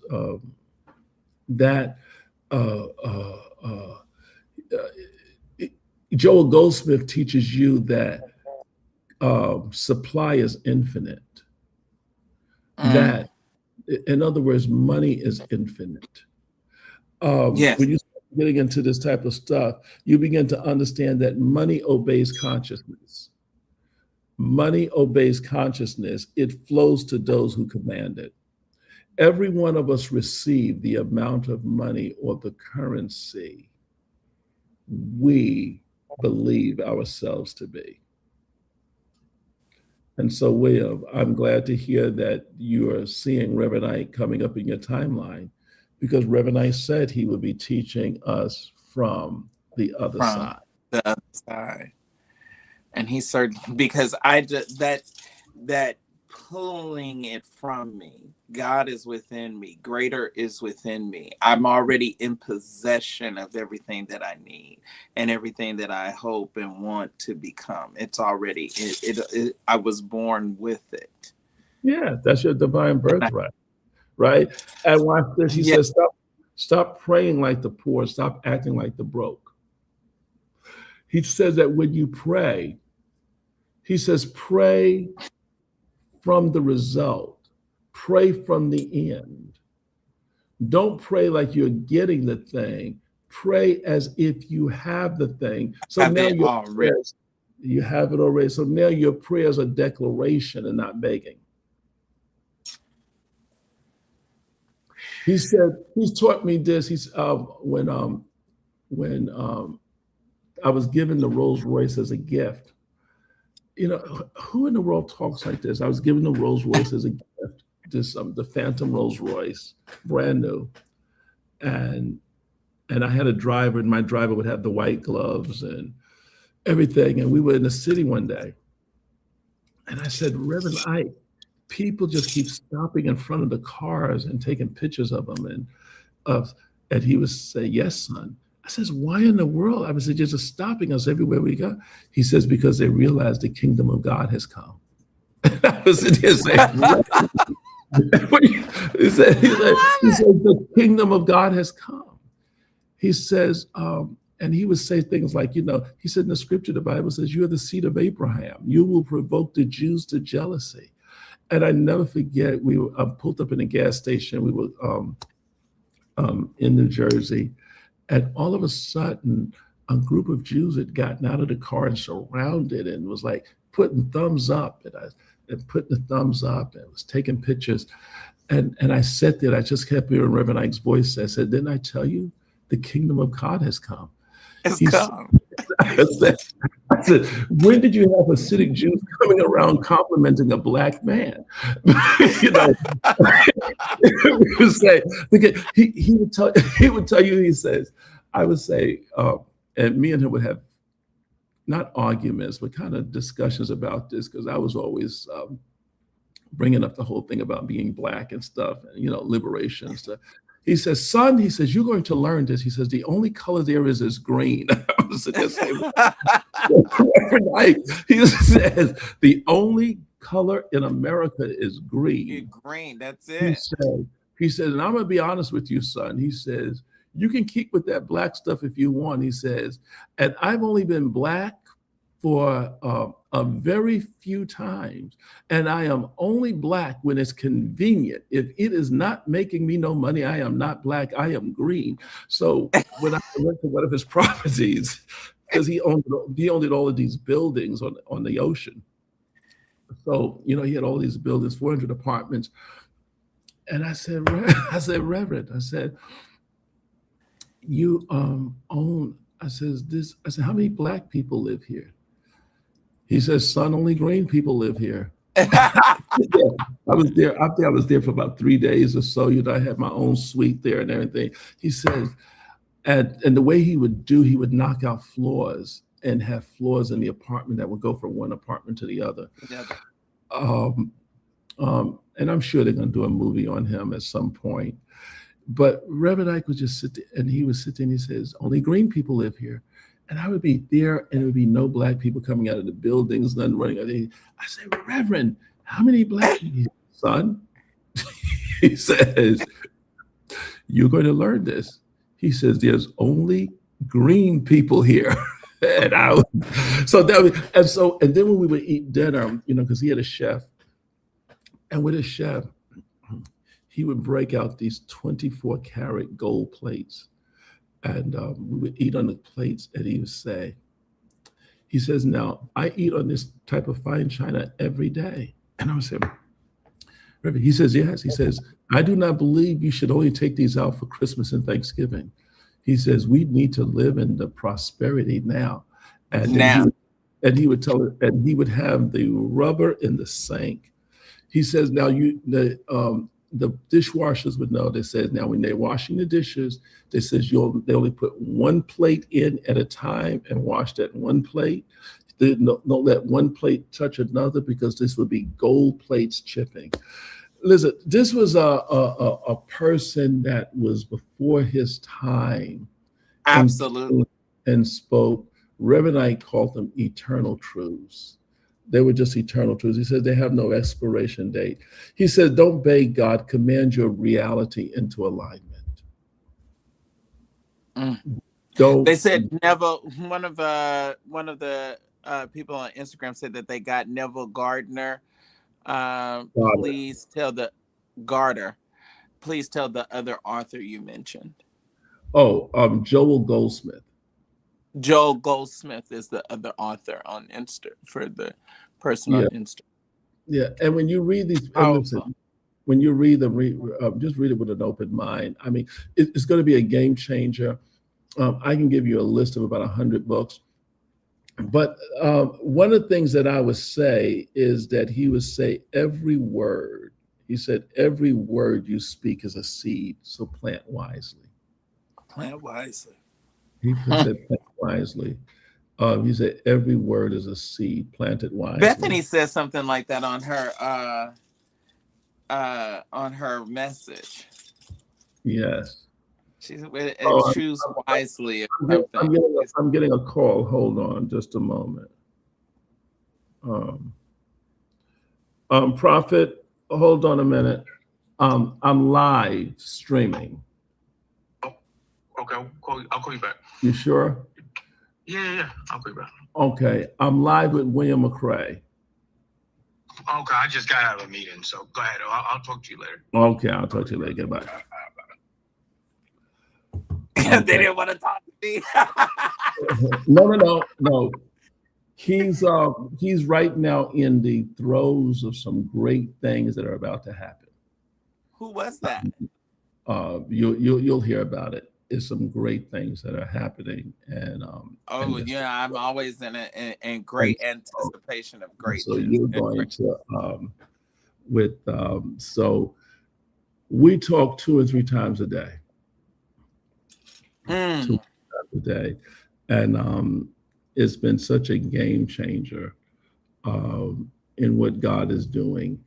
And all I can say is, William, is that if you plant the seed and faint not, what God is bringing is going to be the harvest. But let me just do something prophetically here for a moment. Yes, sir. We're in a prophetic age right now, and we're in the day where America, and you're a well-read man, so you'll be able to handle this. America next month is coming into its 250th year. And I need some prophets to begin to look at this. And I said it on St. James' show on last night. America is in its 250th year, which we know 50 is the number of Jubilee, right? Right. And 50 divided into 250 makes this America's 5th Jubilee that is coming.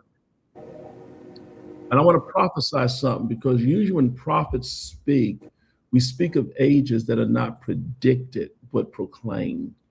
And usually the world that we live in look nothing like what we are saying right now. In my written judgments book, let me reach for it. I'm in my studio here, hold on. In my written judgments book, I stopped writing it after written judgments 4, written judgments 5. It just got weird for me, and I said they already want to write me off already, and I says I'm just going to stop writing. I started seeing cars going up in the air, and I saw people walking around wearing helmets, and I put that in the book. But there's a part in the book here I put. William, now don't think I'm crazy, but this was written judgment 4, written in 1996. And the title of this section is Alien Communication. Are you ready for this? Mm-hmm. It says, you will be visited in ways in the earth through satellite, and the days will come that a communication will be picked up and transmitted to the earth that will cause a concern in the nation, and media will take it beyond measure. And out of fear, they will make an erroneous announcement. They will not understand the interpretation nor the symbolism of these beings, saith the Lord. I asked the Lord, who are these beings that will come to us from afar? He said, they are angels. They are messengers that will be sent to earth to show you my glory. Men will call them the devil, because they do not understand me nor my ways. While moving in this hour will be a day of new beginning. I will make you to operate in wisdom, and you will see the reward of the Lord in this hour.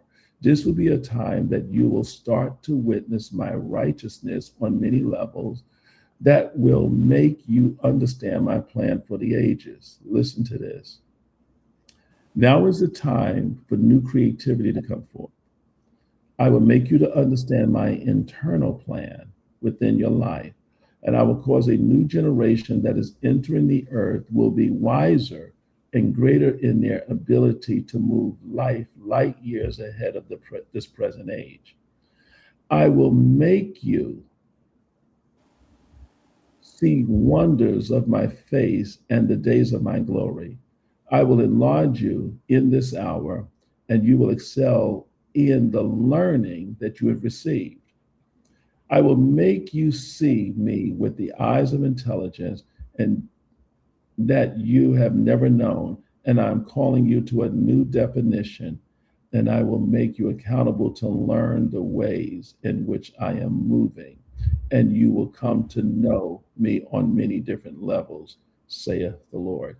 So when I was listening the other day, they started talking about aliens on the news. That the government was going to start releasing this. And my mind went back to the written judgments that I wrote in 1996. And then there's some other things in here, which I won't go into right now.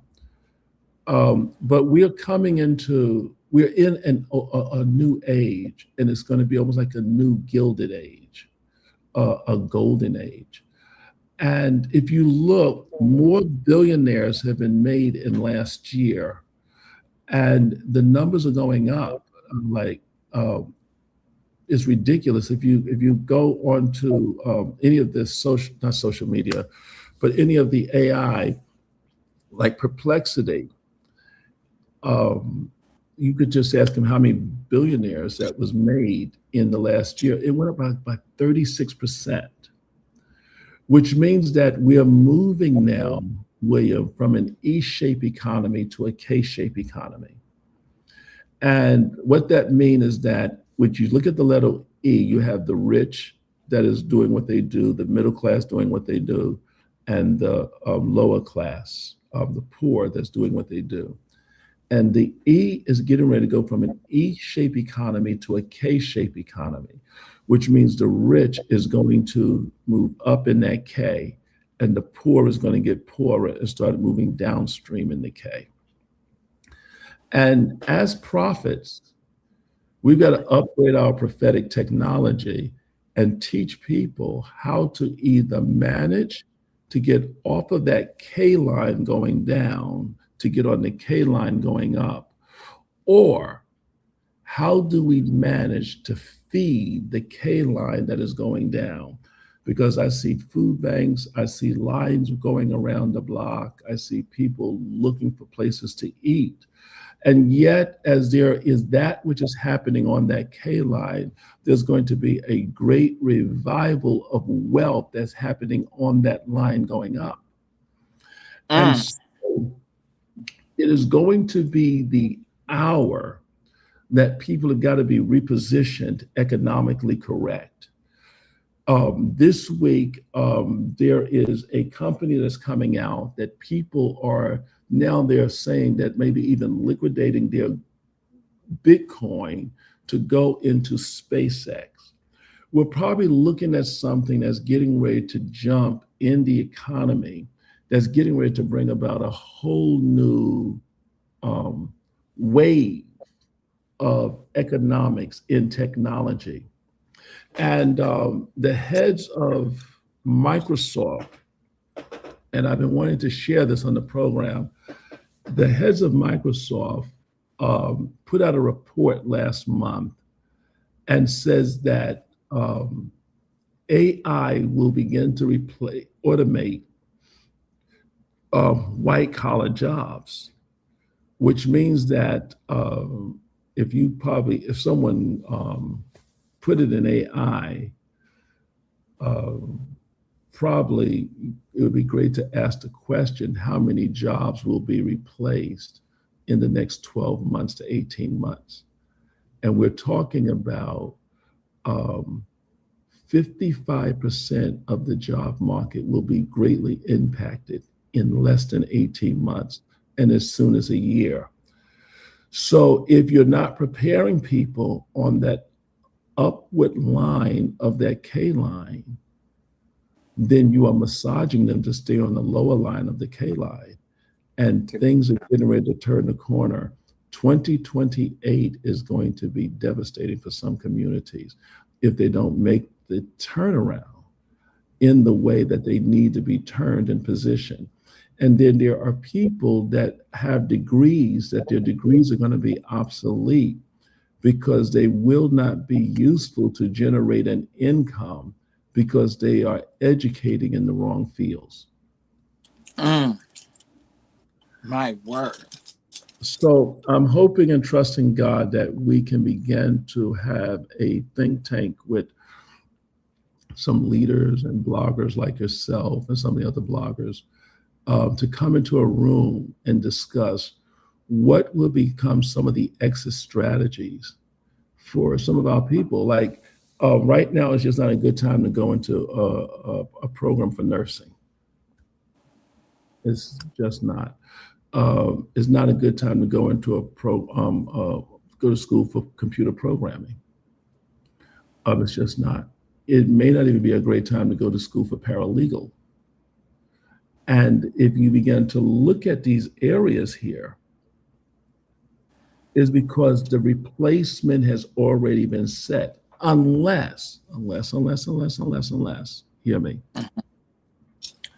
God calls you into that place because he has an appointment for you to bring about the disruption. And so we are in the age of the greatest disruption that is about to take place. So AI is going to be one of the greatest multipliers, but also one of the greatest disruption that has ever come into the ages that we've ever witnessed. And that is upon us now. And so, as prophets, the Lord's been dealing with me about many of us have heard God in the earthquake, like Elijah. We heard him in the fire, we heard him in the wind. But unless you have a retrained ear, you'll miss the still small voice. God is now speaking in the thin silence. The THIN, the thin silence. God is speaking in a faint tone. For those that have chased, looking for the prophetic and the spectacular, will miss it if you're only trained to see him in the wind, the fire, and the earthquake, because he's going to speak in the still small voice, which is going to take a retrained ear for the voice of God.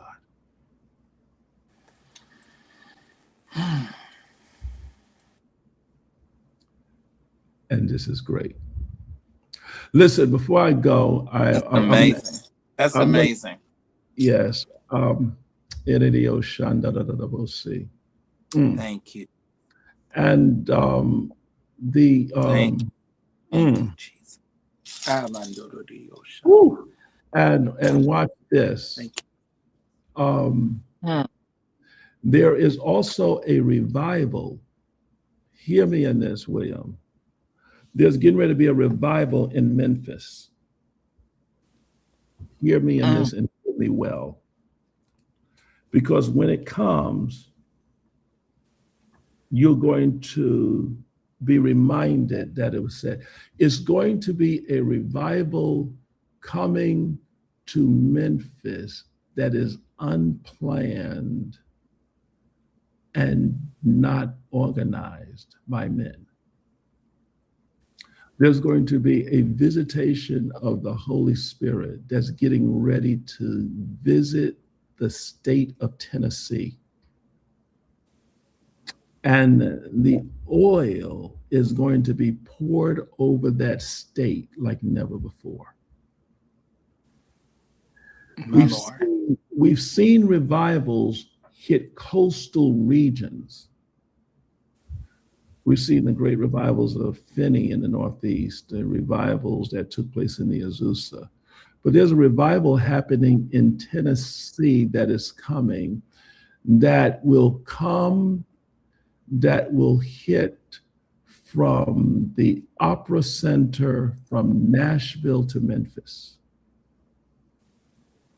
And the church will need to position itself, and God is going to tilt his horn over TikTok. And it's going to be a subtle revival / revolution that's getting ready to come through Generation Z, bleeding into Alpha. And that is the word of the Lord. My God. And so position yourselves accordingly, ye that have an ear to hear. Here. But watch what God is getting ready to do. And it's going to be a reshaping of the church in the dynamic of the church. That's why churches today, my God, it's going to be important to position the right youth leadership over the next generation of leaders that are coming forth. And it will need to be a leadership that can handle a level of transparency, because of what is about to tilt is going to be an oil that won't be stoppable. And that's the word of the Lord. My God. Okay, listen. Woo! I want y'all to be a blessing to William McCray and to his show. We know he doesn't really do advertisement here. Amen. His platform will again go through its next level of reform, of where there'll be a steady flow, I decree, of resources coming in. Thank you, Jesus. But I want everyone that will to get do $20.20. Let's do 2020. Let's do a 2020. and say, Lord, give me, let it be a prayer, Lord, give me 2020 vision, 2020 vision. And 2020 vision. So do a $20.20 seed. And I want to encourage you, support your Black journalists, because there is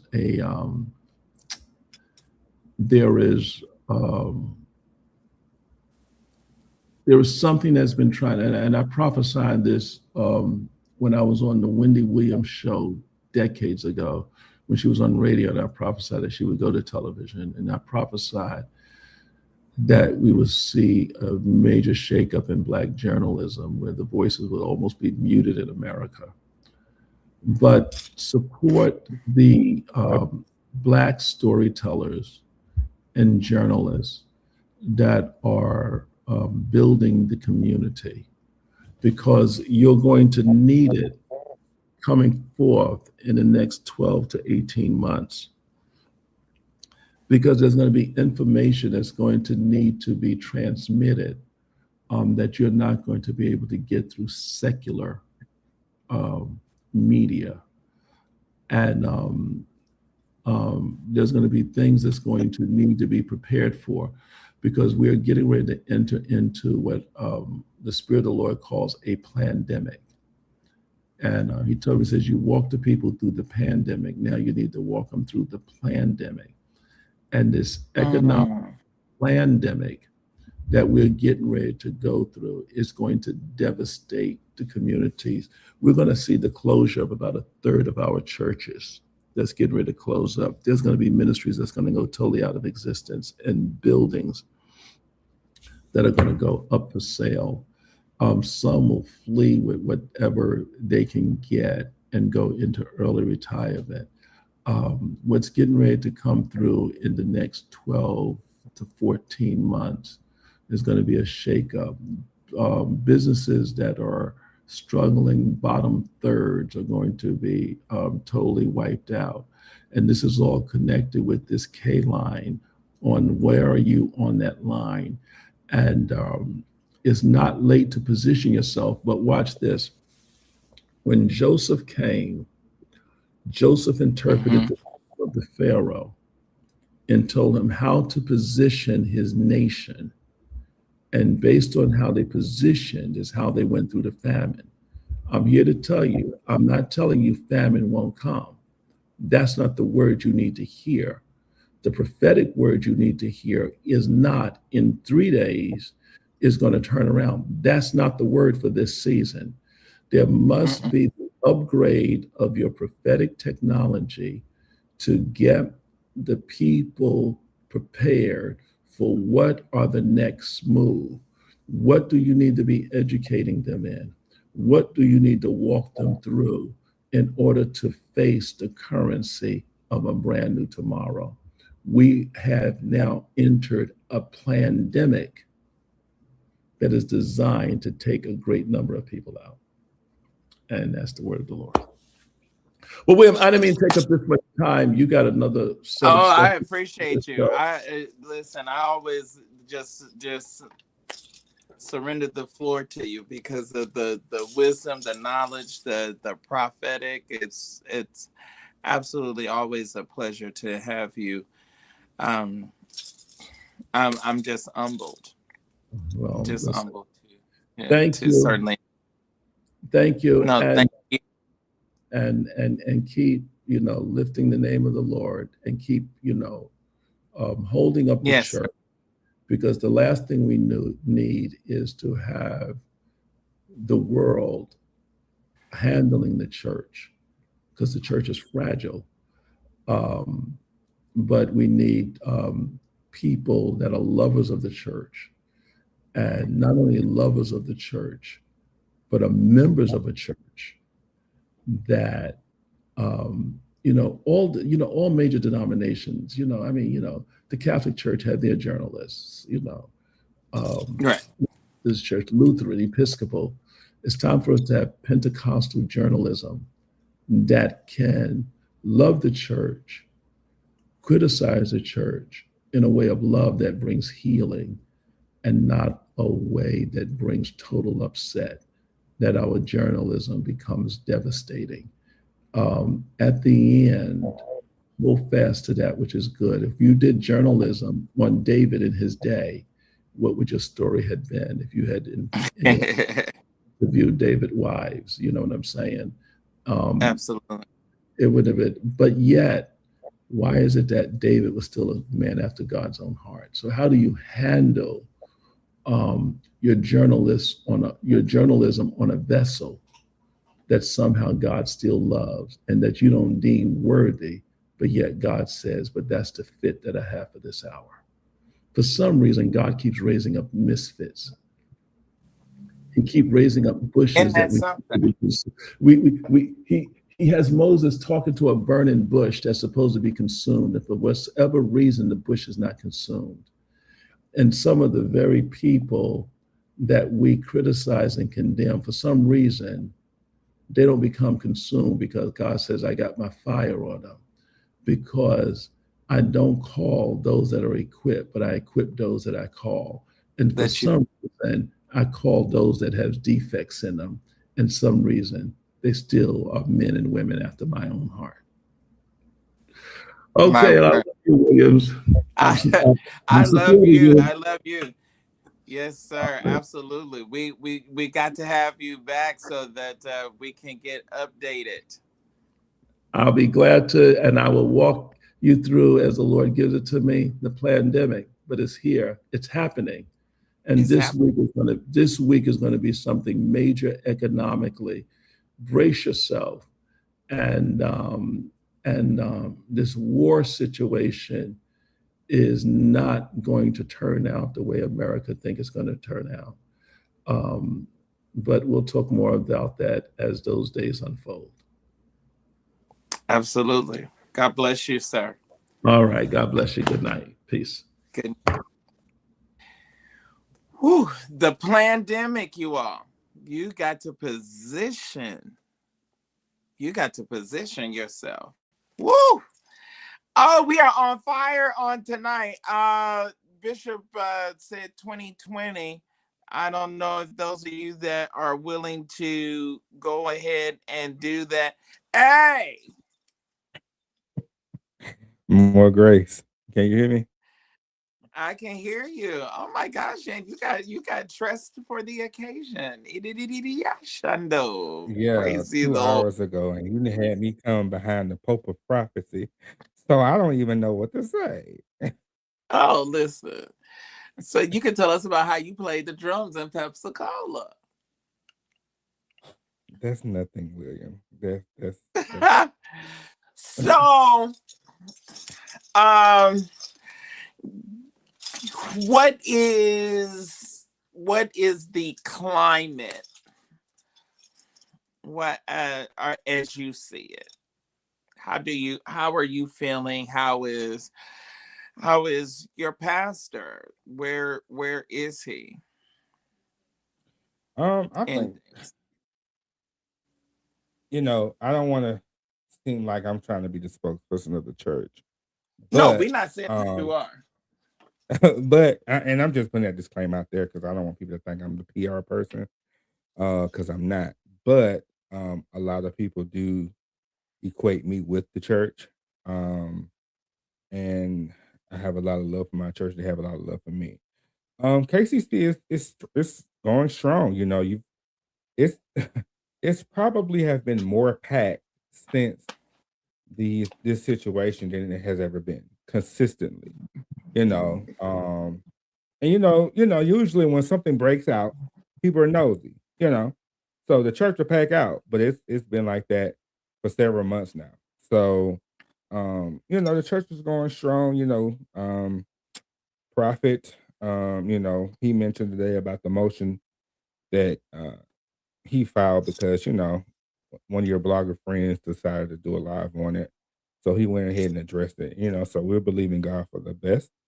But he's a strong, So prophet the is a motion strong that he filed for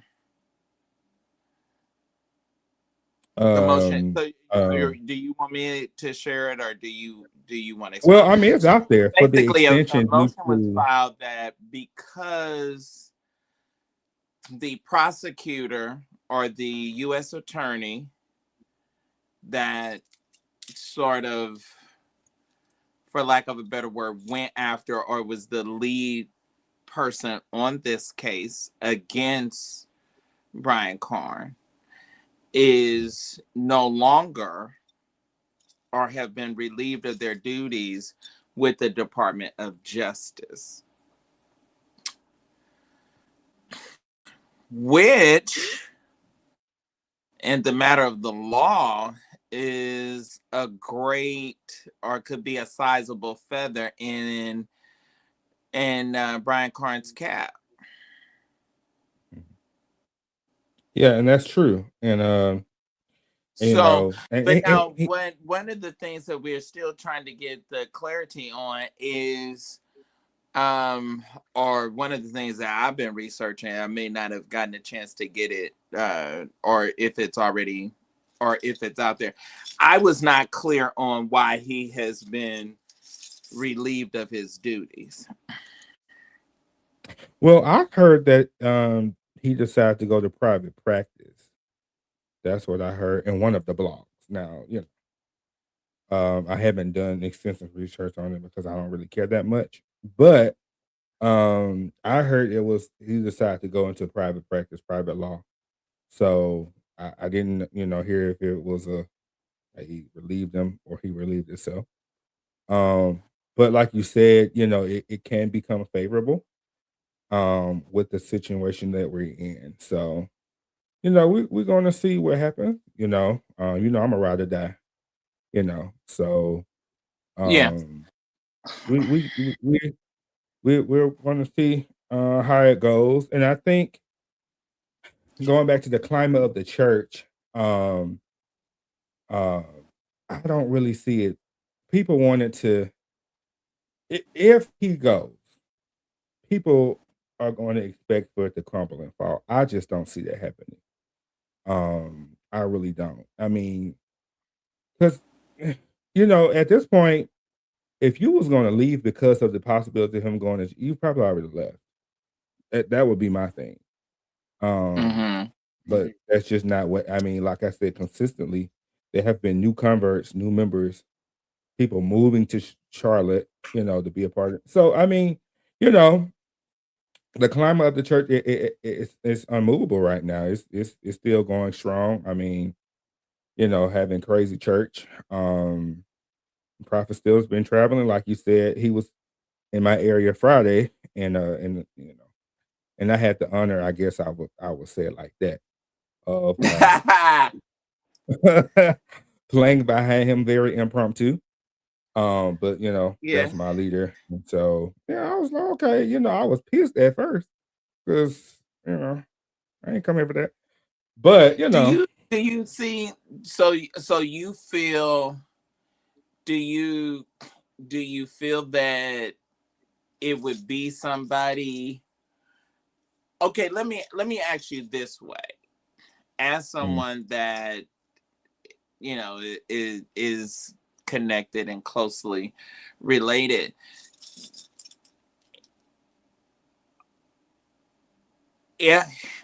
are there or has there been preparations made in the event? I We know don't that know. we don't want, we know by faith we don't want such and such, or you don't want this to happen. However, yeah, what would be the plan where if that does have to come? Has someone been said to be the person that will be there? Thank you for the 2020.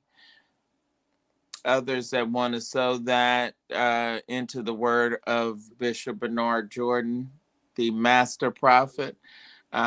We certainly the ways to give are posted. So what is that? Because I got, and you remember I sent it to you. I got a picture and a statement that was saying that this is the person that will probably take over or would hold the helm of the church. You ain't seen me that. I did send that to you. No, you did not. You asked me, did I hear anything? And I haven't heard anything. I didn't send you the picture of the man and the name of the man. No. I didn't. I thought I You did. asked Well, who did because I send that to? you asked me because you said you heard Pentecost Sunday that Right. he and I. You know what? And I tell you, I did that strategically. Now that you, thank you for that. I asked you, had you heard? And that was one of my processes of verification, because I felt like if it was true, as I was kind of passing it around, I've heard that if it was true, I would have felt like you would have had some kind of wind or some kind of inclination. Maybe not of the and exact person, but that it was somebody that was identified. so I haven't. I asked a couple people, they don't know. Prophet is a smart man, so there's no fathom in my mind that there is not a plan in place. In case this does not go out the way we're believing for it to do. I just don't fathom him saying, okay, we'll figure it out.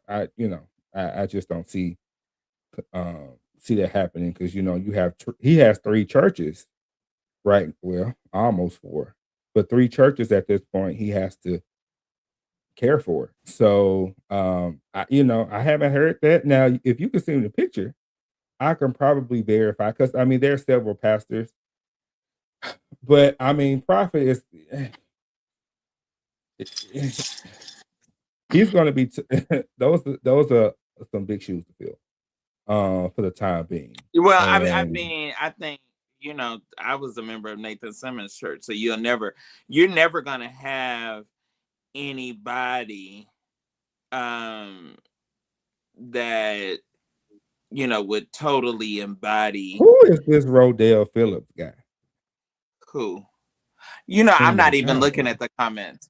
Oh, I wasn't even Now, looking. What brother, did he you say? know I raise hell, but I ain't gonna raise it tonight. Well, go on and raise it. What did he say? I guess he really wants Prophet to go to prison. I guess he has maybe a personal Well, vendetta. Yes, sir. the thing about it is that you have people like him, like myself. You have people, we resonate with people. You're gonna have people that either some people they absolutely love me, and then some people that just they cannot stand me. So Well, and I get that. I he's get certainly that, but to within keep his saying it, right, keep saying but it, keep saying it, keep saying it. Are you mentally ill? But hey, I've well, I think that you know th- we still somewhat have a right to freedom of speech and people to have an opposing view. right, I'm and when not I I'm not opposed it, and necessarily when I okay opposed with it, he said, with all respect, this is growing out a request of extension by the name this lawyer with a minute. Okay. So I you know sometimes I try not to look at the comments because I don't want to lose focus. We get that. And as I said to Demario, he has admitted his guilt. So we don't have to Mhm, keep rehearsing that. The man mhm. has already said that he is guilty. So we understand that. So I think it's sort of like some people, and it's just like almost with for example with Kim Burrell. It's some people you all just don't like. Right. And just like she said, it don't matter how many times she apologizes. You It's still all gonna be that something have your wrong. mind made up that you do not Mhm. like her, you're not going to like her. That's why I'm not going to Mhm. apologize to you. You don't like me. Yeah, you not. So it doesn't matter.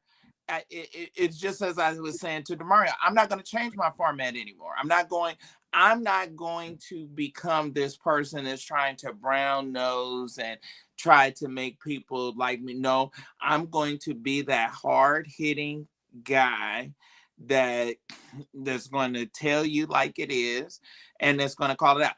Now what I'm saying and what we're going to lead into, is there something going on in Jacksonville?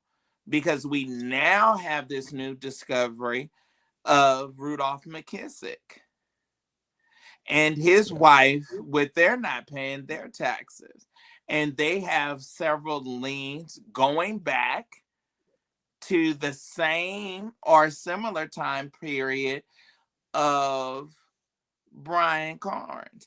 And so is there something? And Rudolph pastors Bethel, which is the largest and oldest Black Baptist church in Jacksonville. So I Mhm. think that other thing is where we will have a level of um uh regard and looking at this whole thing with Brian.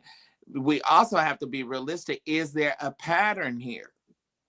And will the DOJ begin to, or have they already began to start taking a look at the Black church? And looking at the Black church and Black church leadership in a very real way, that perhaps they were not being that they were being overlooked in times before. Mhm. I've had some preachers say that that our money and Black church money was in the eyes of people that know and have been around and understand money, and basically majority are white people, what we were doing and what we were turning over in our worship experiences is minuscule to what major and what white ministries do. So and that's why I enjoy Bishop Jordan so, because when the pandemic came and the doors of the Black church especially were closed, there were so many residual businesses and streams of income that we were not cognizant of that were also cut off. Right. That people were making very good money and sustain that. Yeah, just think about when you go to church and the vendors. Think about when you go to church and they selling in the kitchen. Mhm. I mean, it's just so many residual things that make money. I had to quickly augment. I'm a blogger. If it wasn't for the whole Black Lives Matter movement, I would have been totally, because two major aspects of what I do was cut off: sports, entertainment, and church. Mhm. That was my by all end all. I had to quickly augment. Thank God it was for Reverend Al Sharpton and traveling and covering Black Lives Matter and being on the front line of all of those you know, and it's just the Lord that I didn't get COVID, because I was out every day. I was out every, you know, and traveling. So I mean, but so that's where you know, that's where we're going, and that's what Prophet was saying, that okay, these changes are coming, and you know, instead of that E line, you're going to have to get on that K, because either it's going to be either you're going up, you're ascending, or you're going to be descending. And so that's a, you know, that's the thing where it's coming. And what I'm looking at, or what I'm trying to see, is unfortunately, are our pastors, or our preachers now perhaps being targeted? Yeah, and it kind of seems that way. I mean, look at the whole, and I mean, his case is totally different, but the David E. Taylor thing, you know, that was big on the news. Florida was one of his locations. I think that's where his mansion was. So it seemed like the brand knowledge just doesn't hurt my feelings. Oh, okay. One more grace. You know, with his thing, you know, and it was like, okay, he got all this going on, and then Prophet Cohen, and now it's McKissick, who, I mean, ain't no telling who else is going to be. And again, you know, like you said earlier, in this day and age, the time that we're living in, the highest office in the land is ran by a man, or is seated by a man that does not pay taxes. He probably paid less in taxes than most American makes in a year, and he's a billionaire. You know, and the way that this country is set up now, the ones that the top percent doesn't have to pay hardly anything. So I don't feel a certain type of way when a black man or any person is oh, they didn't pay their taxes. Okay, well, you know, most people that got so much to say claim they niece and nephew on their taxes that they don't take care of. So I mean, the only difference is you don't have the money and they do. Um, but I wouldn't be surprised if the black preacher is being targeted, because I mean, it is what it is. We still have systematic racism. Because I guarantee you, there are our non-melanated counterparts that do the same thing. Now, they probably have access to more CPAs um, that know the loopholes, know all the tax codes and all that we weren't privy to. And, you know, we're just finding out. We're just Well, catching up. I want to keep it in perspective. I want to keep it in perspective. This is with Brian. This is not a situation of not knowing. This is a situation of knowing and figuring out a way, or trying to figure out a way to bypass it. So that's the difference. Now, we have had other artists. I did a story and became friends with Yogi as a result of her tax problem. And when Yolanda found out, she was on a cruise ship, docked, immediately flew back, and got back here in the States, took care of it. So you have some that are that realize it or become aware of it. I think that some of the things that happen with and it happened with Jen Wright, and it happens with us a lot of times, that the I don't know how to say this without it being offensive. Your pastor ain't the church. The church is a 501c3 organization. You as an individual are not a 501c3. Now you can find ways in which, and involving in that. Now there's ways that you can set up to pay yourself from your organization, so that so that your income, that what goes to your ministry, and not just. And I think one of the other things that started really and my father and a lot of people do it and started doing it because they found ways to make more. But one of the things that got very, very confusing is when pastors, you remember in the late 80s and the 90s, when they came, it got very popular for pastors to come off of salaries, and Right. they went on to free will offering. So you have the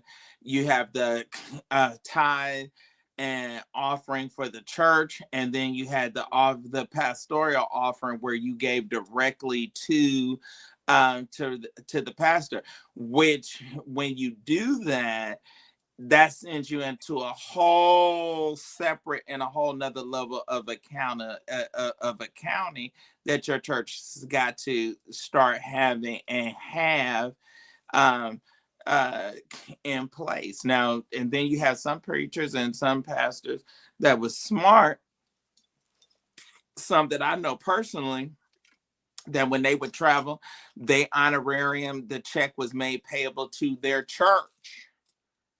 Mhm.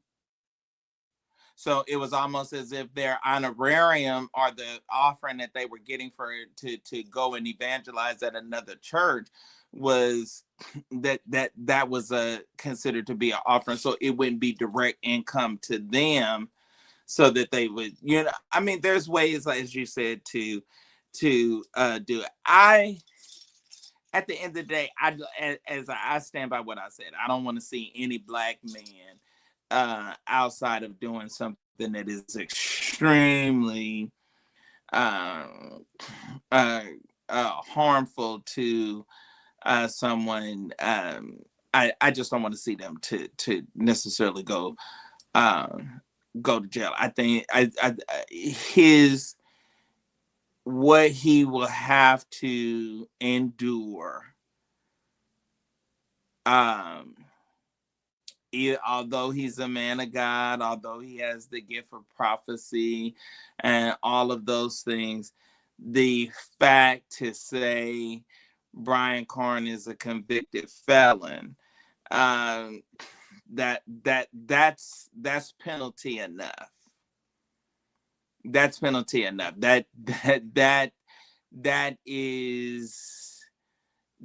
just going to be a major strike for the rest of his life that he will have to deal with.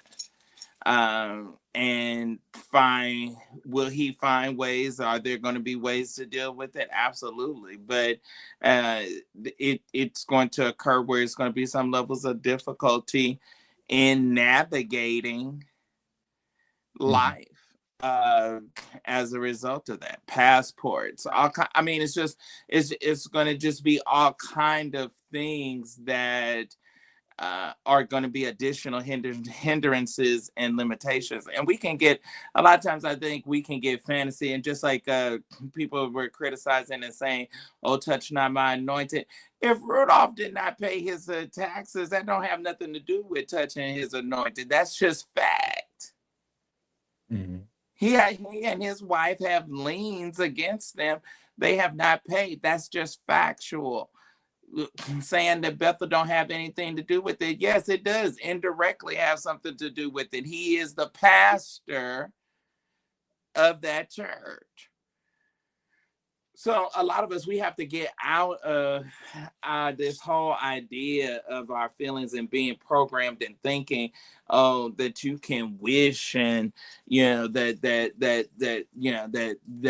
the Lord and God is this boogeyman in the sky, and he gonna get you. Just like people always feel like, oh, God gonna do something for you for exposing Eddie Long, but he wasn't gonna do nothing to Eddie Long for the stuff that he did.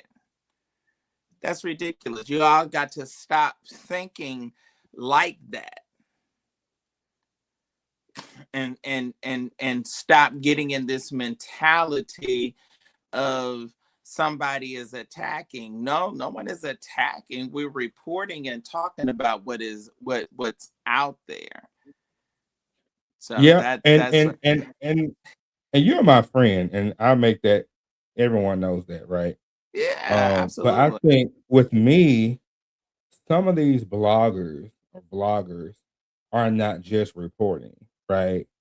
There is a certain level of attack and vitriol Well, that comes see what I with think it. what people got to understand. Let me explain it to you like this. People got to understand it's a person that is an educated, trained journalist and a person that is a blogger that clicked on their live stream and started talking and developed a fan base and an audience, that does not make them an authority. They don't do the Mm, who, what, when, where, why, how. They don't know how to put together a full concise article. They don't know how to look and to go in that. Just like it's a difference between being a journalist and being a columnist. And when you write a column and you're a columnist, you're able to interject your thoughts and your opinion. These people are saying up, they're bloggers. They're standing up and they're blaring off however they feel, whatever their emotion is in it. You're gonna have a lot of people. You're gonna have a lot of and that's one thing that I even share with you. I was really surprised uh when he came on to our workers meeting. I'ma just go on and say it. I was surprised at the number of gay guys that followed him. And that was receptive of, because you remember, I remember the Brian Carter that said, that they shot up that Pulse oh nightclub yeah, got shut up uh-huh. because they was against the law, what they were doing. So I was like, whoa, you remember the boy that was running around like a butterfly fluttering around New Life and running and strolling up and down, sashaying up and down the aisle. Oh, you Ooh, didn't I come gotta that go watch. night. You didn't come that You know night. I I was. forgot. I forgot. I still man I didn't come. Oh no, it was one. I mean, and it was a lot of when they start. Now I'm gonna tell you. When that shout music start, you can, even the boys is hiding. You start seeing who's who and what's what when they start getting out on that flow. So, so, but it's going to be some, and y'all just got to be mature. It's going to be some that he said those things back in the past, Mhm. and they not gonna like him. And it don't matter how much he changes his theology today, they gonna Mhm. still hold whatever he said back in 2010 against him. And I think he's grown enough and mature enough to understand and know that. And Well, some yeah, people and he's not a and some person people from gonna what want to I do, know. and some people gonna want. I mean, your people that are going, they're fascinated. Just like the people that don't like me, they're fascinated with not liking me. They're they're fascinated. Oh, why do you? Why? Why do you? I was doing something, just like the whole thing with my shoe cam. I was just doing something one Sunday. I was, and I put the cam on I thought I had a cute pair of shoes Oh on, yeah, which I seen they were trying to eat you up. They was yeah, and trying. so now it's the thing. I do it every week, just like I did my little Sunday green. A lot of times, a lot of the stuff that I do, I was just doing something, and then it becomes a thing. I was Mhm. like, oh my God, my Sunday morning greetings is going viral. Let me keep doing this. So Right. it's just some of that. And some of the people that don't like um and troll, uh that's a click, that's an impression, and at the end of the day, that is moving your call. Some people are fascinated. They do not like Sir William, but they are going to be on my page to see what Hold I on, see. William. William, hold on. Now, Okay. this Rodale Phillips nigga is trying it. Okay, what did he say? 'Cause All right, what is I, Rodale saying? Let's see. I love you, William, but he wants to raise hell over another man. Please get real and get saved. Who is you talking to? Who is he? Okay, Rodale, do you want to come up? Yeah. Let's see. Let's see if Rodale wants to. I because I'm not saying that he's not raising. I think I'll say it like this. You know how I can clown. I'm just No, I I mean understand. No, he but asked me questions. I don't think you're going very hard for Brian, or that you're not being realistic. I think you're being very No, I diplomatic. mean at the end of the day, when you have people that you admire, you care for, family members, whatever, you're still going to want for the best. That's all this. I'm not saying he didn't do it. I'm not brainwashed. It's, No, it's you're not. No, you're not that at all. Let me clear house right here, because you're my friend and you're on my platform. Let me clear out. First of all, Marquise is not a spokesperson for what how you say it, Cake. Kingdom City Church.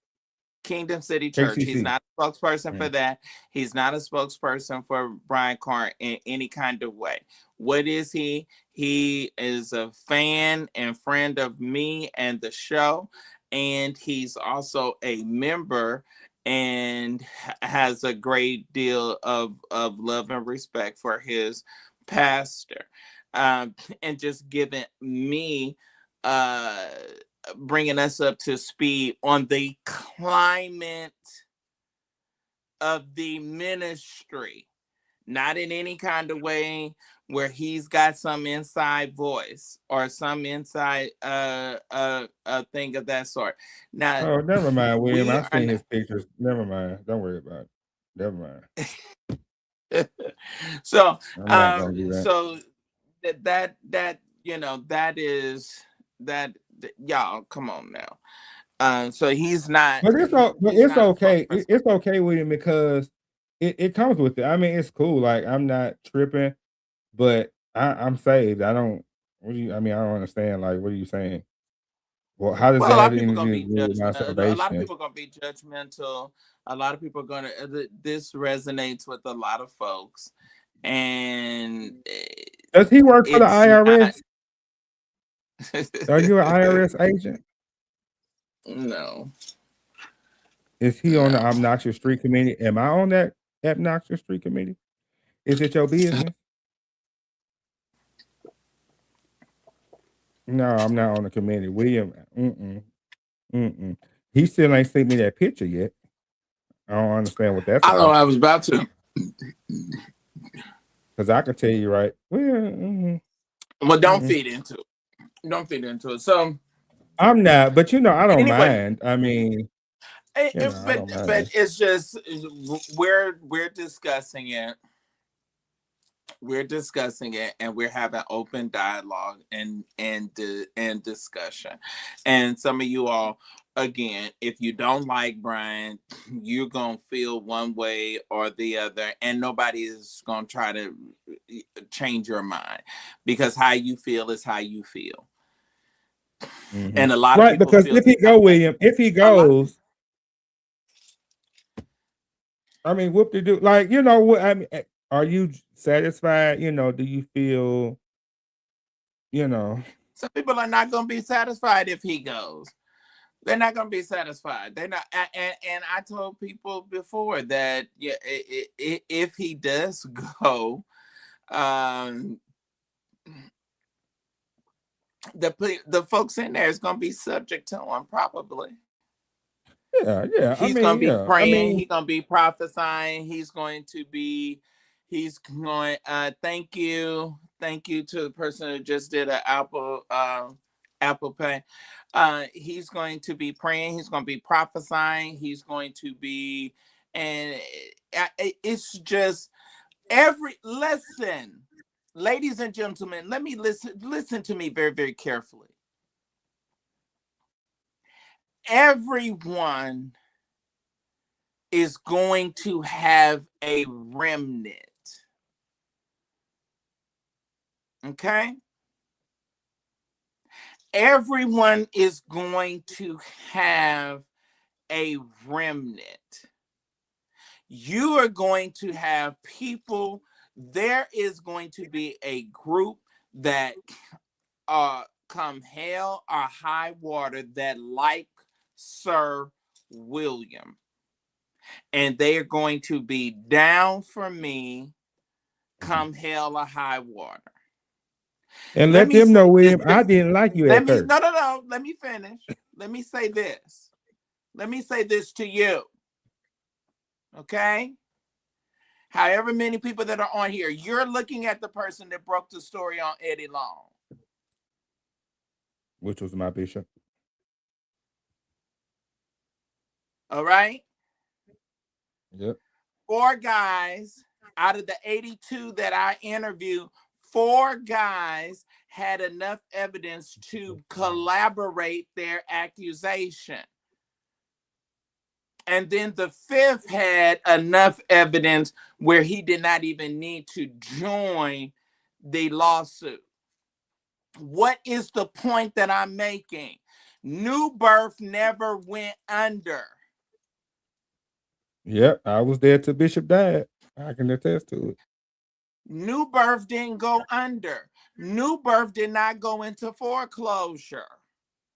We was close though, William. Whether you were close or not, but no, we did not. Close or not, you did not go. What if my point is, no matter how bad it was, now it wasn't no armored car coming backing up to the church anymore.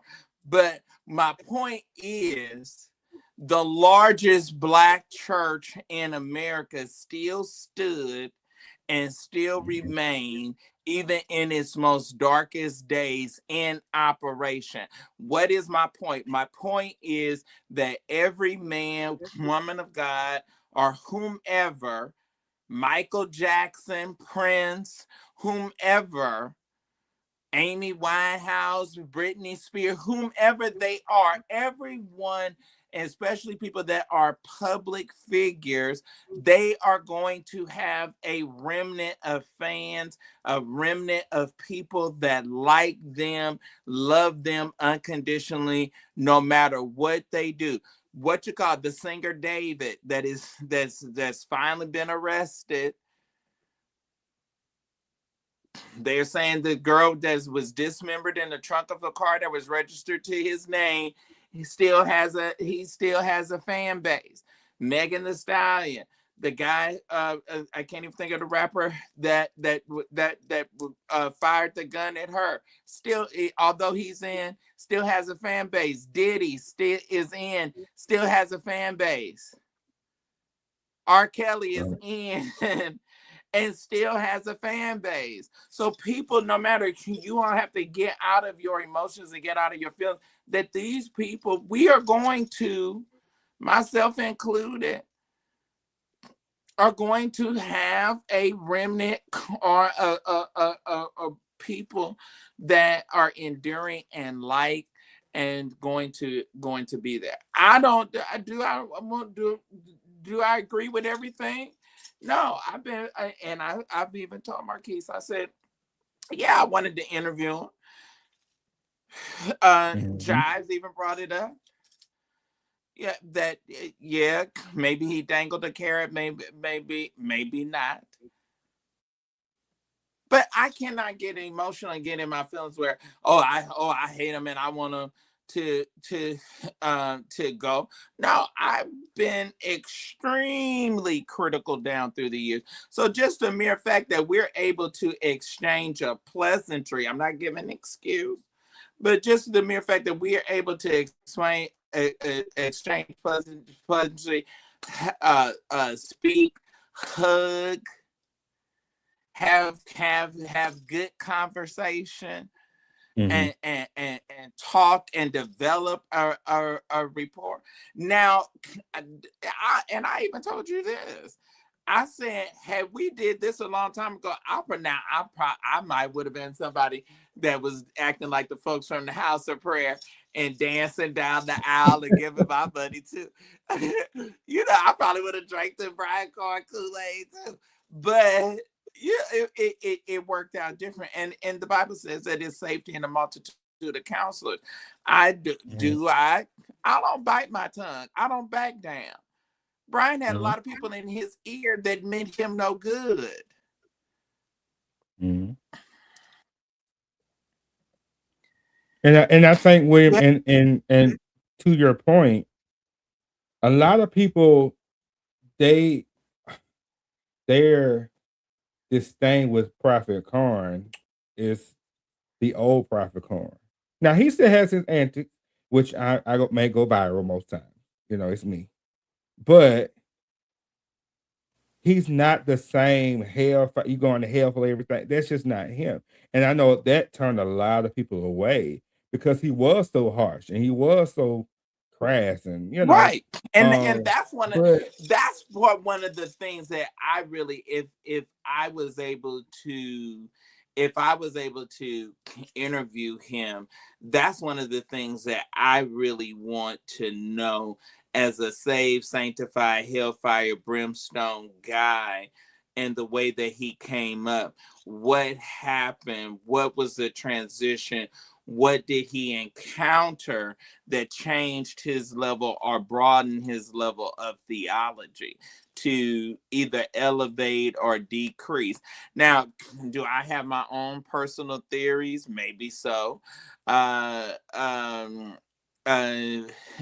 Just like a lot of things that I say, I don't think that monogamy is a realistic approach to life, especially for Black people, especially for African American men. I don't think it is a Western idea and philosophy. It doesn't even go with our culture. It doesn't even go with African tradition. It's nowhere in line with that. But that is a concept that a lot of people they can't wrap their mind around. But those are some of the engaging things. Yeah, now do we want to know some of the salacious stuff? Yeah, we want to know that too. But some of the things, how did he evolve? How did he change everything that he was brought up and taught to believe, or that was thought to be the case? Just like I asked Bishop. You just heard me ask Bishop that question. How did he deprogram himself? He says what? What did he say? He said, to my flesh, I die daily. Right. So that's the interesting thing about Brian. How did he, and some of this stuff that we were taught, and some of this stuff that that was said to be sanctification, may sound good over the mic,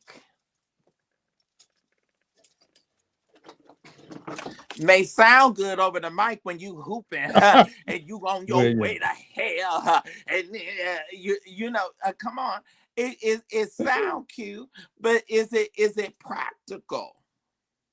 Well, and I can answer partially, because Prophet, when he preaches and go around and ministers, he has the same message. Now it's not the same exact sermon every time, but he'll tell you, he was preaching that fire hailstorm, and people wasn't changing; they were just hiding their sin. And he said he went to God and said, "Okay, Lord, I'm teaching all this, and the folks are still bound. Like, what's going on?" And he said from there, he found a guy named Andrew Womack that teaches grace, and he began to reprogram and unlearn all of that, like you said, fire, brimstone. You going to hell for pants. You're going to hell for naked. Well, I'm going. I'm going and just going and say this, okay? Because you can't say it. He was going around and preaching, and he was still sinning, and he was still screwing, and it was still feeling good. Okay, okay, because I'm the one that wrote the story when he had one chick upstairs and two waiting in the lobby. Yeah. So he was in. So he what he was saying. These opinions of the host and not of me. What he was saying was, I'm going around here preaching the gospel, and I'm still screwing it, and I ain't changing. So something wrong. I mean, but William, now, that was. I mean, you can't say that, and you may not William, believe that, but I'm going to just that may be a part of it. But think about these preachers that still preach hell, fire, brimstone, and still doing this stuff. They ain't changing their message. Come on now. So It's a lot of them. it's a lot that's still preaching. It's a lot of them that preach against homosexuality, and before they get out of the church, they like boys and toys. So that's just the reality of it.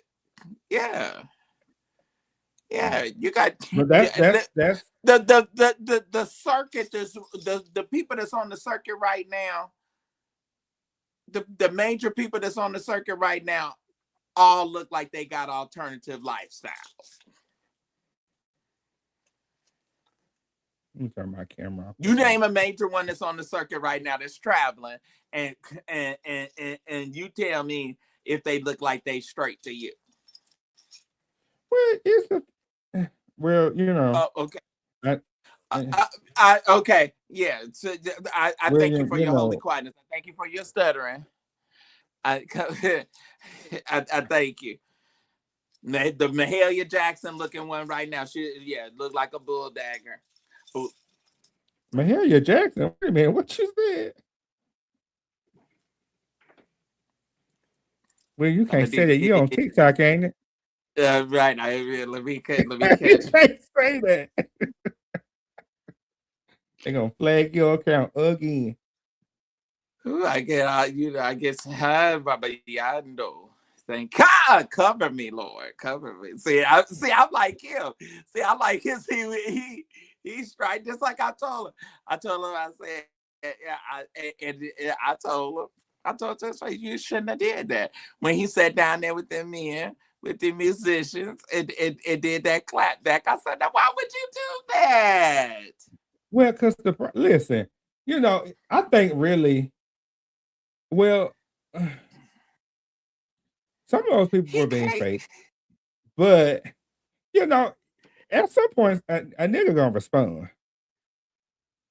I mean, you know, he running around, but see, and then tell folks giving out that address, Then you have to remember, Brian. He gave out his address to his church. Like, he gave out the address to the Houston location. Ain't nobody gonna do that to you because you got plenty of security. He was traveling with an attack dog. He traveled with an attack dog. That dog was trained to unalive you. You know, he would have that dog in church. I know because he didn't know if somebody was gonna run up there to the thing. Brady was in church when he came to charge Buchanan. I said, exactly. That big dog in here. Right, running around, and it looked like a horse. And no, but he had to have that dog because you remember that crazy girl stood up. You remember he started having them girls stand up. They started standing up and interrupting the service. I don't know why they was doing that. Why was they doing that? They not, you know, everybody ain't whole in their mind. Because you know, it's whole pages of females. You know, most sanctified people are crazy. Most sanctified people are. That's true. Mental illness has taken over the church. Because see, anything See, and mental illness can hide in sanctification real easy because we jump and we holler. And see, you don't know if they crazy or if they got the Holy because we, ow, we do stuff And that like might that. be Tourette's. Right? And we say the devil, they got the Holy Ghost. Right. And see, and they just crazy. They have an They episode. need to They be need their medication. right in our midst. Right in our midst before our very eyes. You weren't even born through Mahalia Jackson lifetime. That was back in the. I don't think William was. Well, I don't know. Praise God. William, what's going to go on with the bishop? With what bishop? Are you think they're gonna make an announcement, or they just not gonna make that announcement? Oh, you talking about with Maynard? Yeah. Oh, well, I mean, it's inevitable. So, I mean, you cannot. It's just like with a company. It's just like with any corporate entity. The first time when an allegation is made against somebody, they have to step down. They have to be removed. So, I think it's you think he gonna come to AIM? I don't. I think that there will, behind closed doors, it's already done, but there will be an announcement. There will be an announcement. It's a challenging time.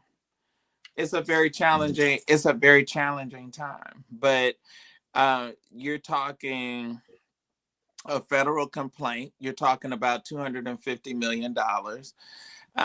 You're talking about a situation that can rise to the level. I think that I'll say this, and I'll say this, and I love our church. I do. I really do. And I don't think you should be a part of anything that you don't love or that you don't like.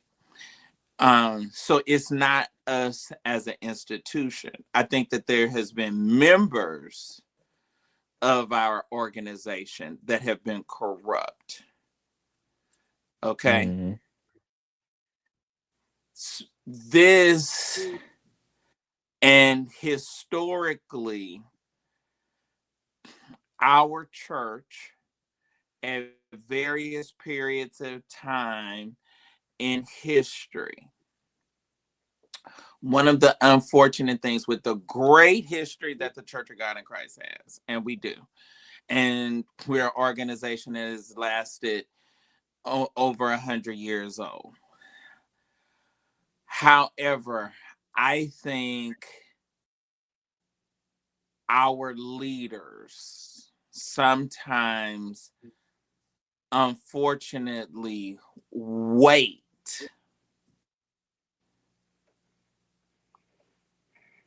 too long to make difficult decisions.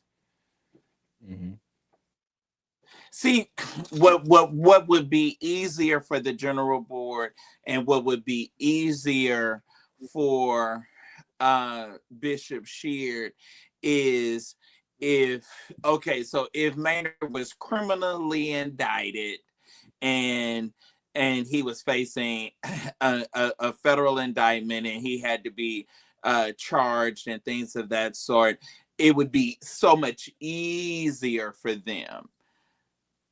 The waters wouldn't be as muddied. But now it's sort of like murky. So do we make a proactive decision and do we dismantle and take this man down and just there's a possibility that he may come out of this by the hairs of his chinny chin chin? Is that a possibility? Or do we have acted too soon and then we have to try to figure out a way to restore him? Or do we sit back and do we kind of wait and allow the criminal justice and this whole federal system to make the decision easy for us?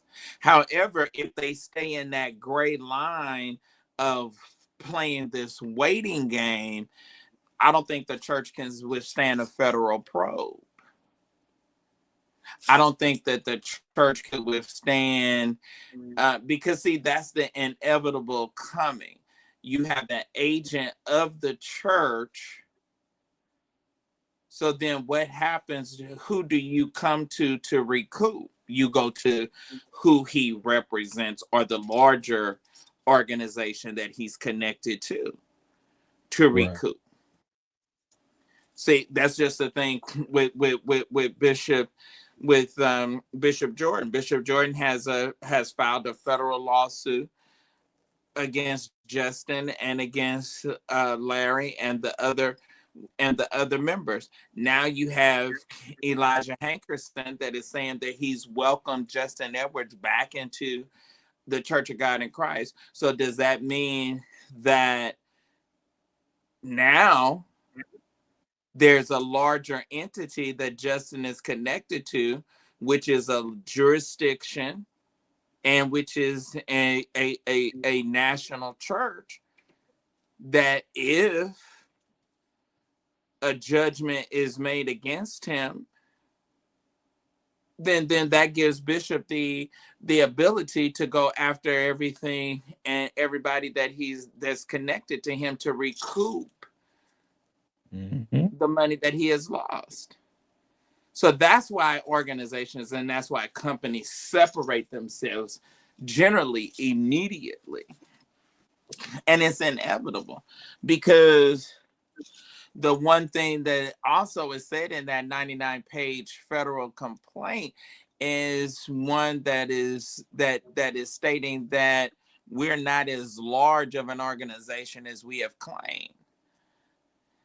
And if we have gotten monies and darted, Who? The church?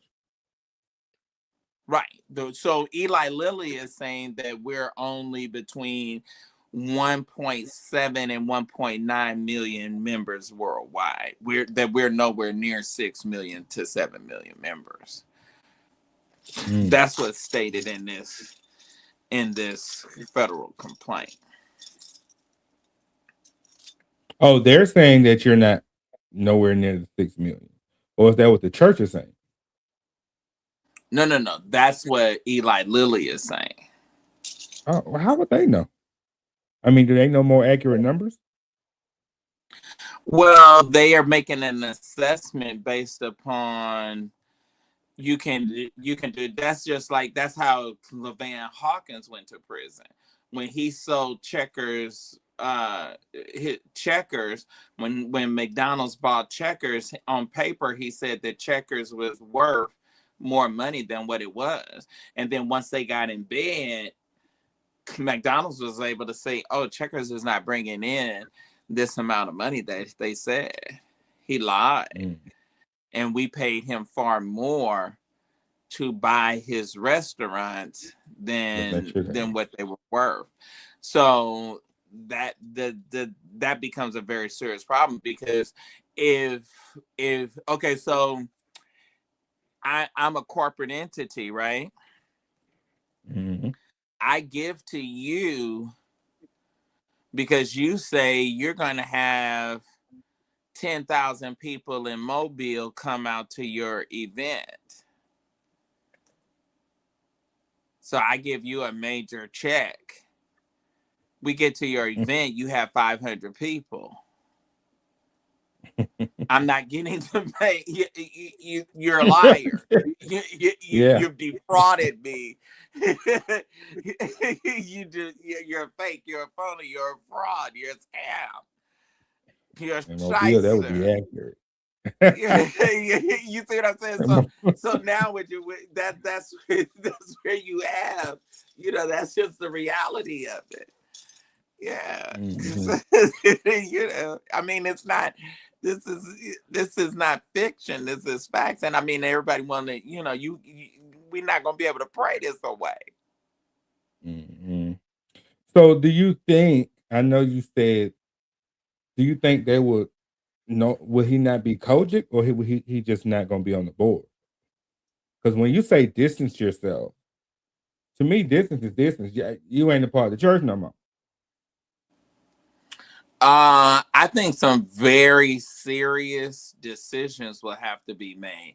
I know that Jonathan Greer started Cathedral of Faith in Nashville before he moved to Atlanta. Yeah. So I'm not sure if Cathedral is within the organization, whether or not that building in and of itself. I'm not sure. What does it look like now? Okay, so we have to say this: we have had convicted felons on on the general board before. Now, technology was not to the extent it is now. Mm-hmm. See, we've had a general board member sit up there with an ankle monitor on.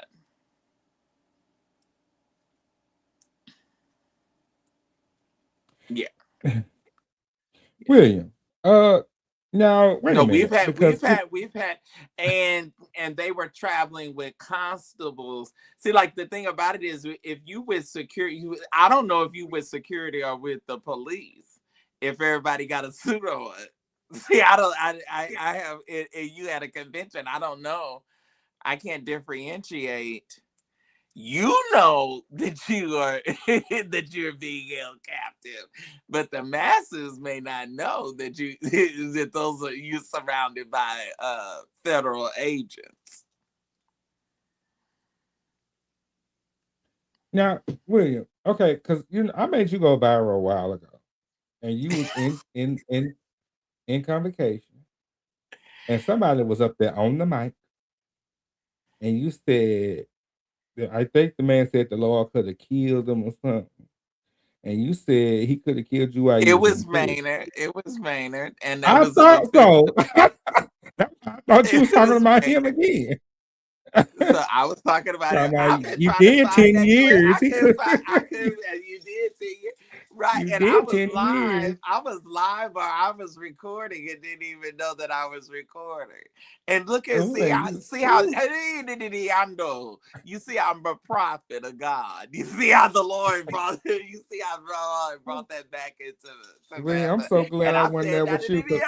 Thank you. Y'all don't want to, because I got long hair. Y'all don't want to believe that I got the anointing.